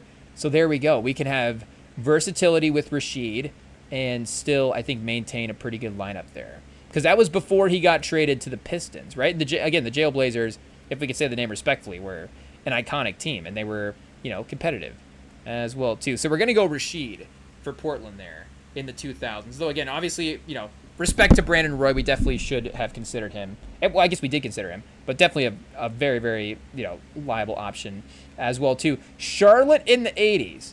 I think this is where, again, to play the game correctly, we may have to do a redo because we have 13 players available and Del Curry is only a shooting guard. So, we're down to the 2. We could commit to that, but I think because we already have Rashid, you know, we can potentially use a little bit more of an upgrade than Del Curry there, respectfully. So we could redo the era, but since it's Charlotte, we're going to redo the team, respectfully. So we'll see. Detroit in the 80s. Ooh, chat. This is interesting. This is interesting. We've got Bob McAdoo again, but we're back to Isaiah Thomas. So now, like we said, if we're going to lock down a guy at one spot, Isaiah Thomas in the 80s at point guard is the way to do that. So, you know, again, we do need a shooting guard, but Durant can also play shooting guard if we need him to. I guess Rashid and Durant can and LeBron can play small forward. So let's keep in mind that, and Rashid can play center. So let's keep in mind we can basically take anybody that's not just a point guard, essentially. We can take another guard. We can take a center. We can take a wing. So we're good to go here. And we have the era respin as well, which is interesting for the type of player, chat. Ayo, will they screw us on the franchise? Is hopefully the case. Denver in the 2000s. Oh, chat, we're going to get Melo. We're going to get Melo. Hey, yo. It doesn't matter where we play these guys. Hey, yo. Do we need, I feel like we want LeBron. Oh, chat. We have LeBron, Durant, Melo, Sheed, and Isaiah Thomas? I mean, if we don't have an 82-0 roster now, we'll never have one. Because we have Isaiah Thomas in the 80s. I guess, you know, LeBron on the Lakers, if you want to get really technical about it, and Durant on the Rockets. But still, I mean, we have those two guys next, and Melo's at the peak of his powers. So if we had, you know, Thunder Melo, maybe, that would be interesting. Even you know, New York Melo's obviously fine, but you know, we get Denver Melo here. You know, it doesn't. What's the best version line? Rashid at center is probably what we want. Just his activity there. Honestly, though, yeah, Melo as the 4, because Melo, you know, LeBron obviously has more of a creator than Melo, and Durant is a better NBA 3-point shooter than Melo. You know, if it was Olympics, then I guess probably still. But, you know, it would be closer. So I think Melo at the 4 is the on-court way to do it. So this has to be at least 70 wins. But if this is not 82-0, then I don't know what else we can really do, Chad. I don't know what else we'll get. 63-19? Like, come on. I mean, what are we doing here? So we have, you know, the best players of this century in LeBron, Melo, in Durant. Isaiah Thomas, the best player of the 80s. Not the best player of the 80s, Chad. You know, shout out to Isaiah Thomas. You know, hey, we're really staking our ground there in that take. But I was going to say, getting playoff wins over Michael Jordan at that time as well, too, being sort of that, you know, barrier to him having that championship success. And then also Isaiah Thomas winning his own finals as well, too. And then, yeah, Rashid, I feel like that's the best we could have done. Because otherwise we go Brandon Roy, right? Instead of Rasheed Wallace. And, I mean, both of those teams are amazing. Brandon Roy at the peak of his powers. I mean, offensively, that if we have Melo, LeBron, and Durant and Brandon Roy on the team at the same time, then that team offensively is crazy. But I think Rashid from the 2000s, again, gives us some good defense, scrappiness type of play that we need if we have, you know, an older LeBron, an older Durant. And having Isaiah Thomas in the backcourt being that guy, and Rashid in the front. And, you know, again, Melo, maybe not always like the best defender as well, too. But, you know, he could be, for sure. But, you know, we have Rashid to kind of be the guy. And if we have Brandon Roy, we don't have a guy we can, like, throw on another person's offensive player, if that makes sense. Like, maybe, like, you know, Kobe. The guards definitely do give us trouble. Like, the shooting guards give us trouble. Obviously, Isaiah can maybe hang with, like, a Curry type if he needs to. I'm talking mostly defensively. Like, how is he guarding him on the other side? Obviously, offensively, you know, he'll cook Steph. Ayo. But what are we saying for, you know, like Booker, you know, start with Booker and then go to Michael Jordan. But, you know, Booker, Jordan, Kobe. I did it again, but why not? But John Havlicek. Hey, yo. Any of the great 2 guards to play in the NBA. Those guys might give us some issues because I don't really know how Sheed guards those guys. And then the center maybe becomes a problem. So, you know, I guess I could see where we maybe lose a couple games. But this is a 70-win team right here. Like, come on. Hey, yo. So I guess our quest for 82-0 continues. The Spurs' quest for a title also continues. But, you know, I guess game, it'll be fun to see MSG in the finals. No, it won't be. Not for us. But we'll be here live for it. So follow the YouTube, follow the Instagram, follow the podcast feeds.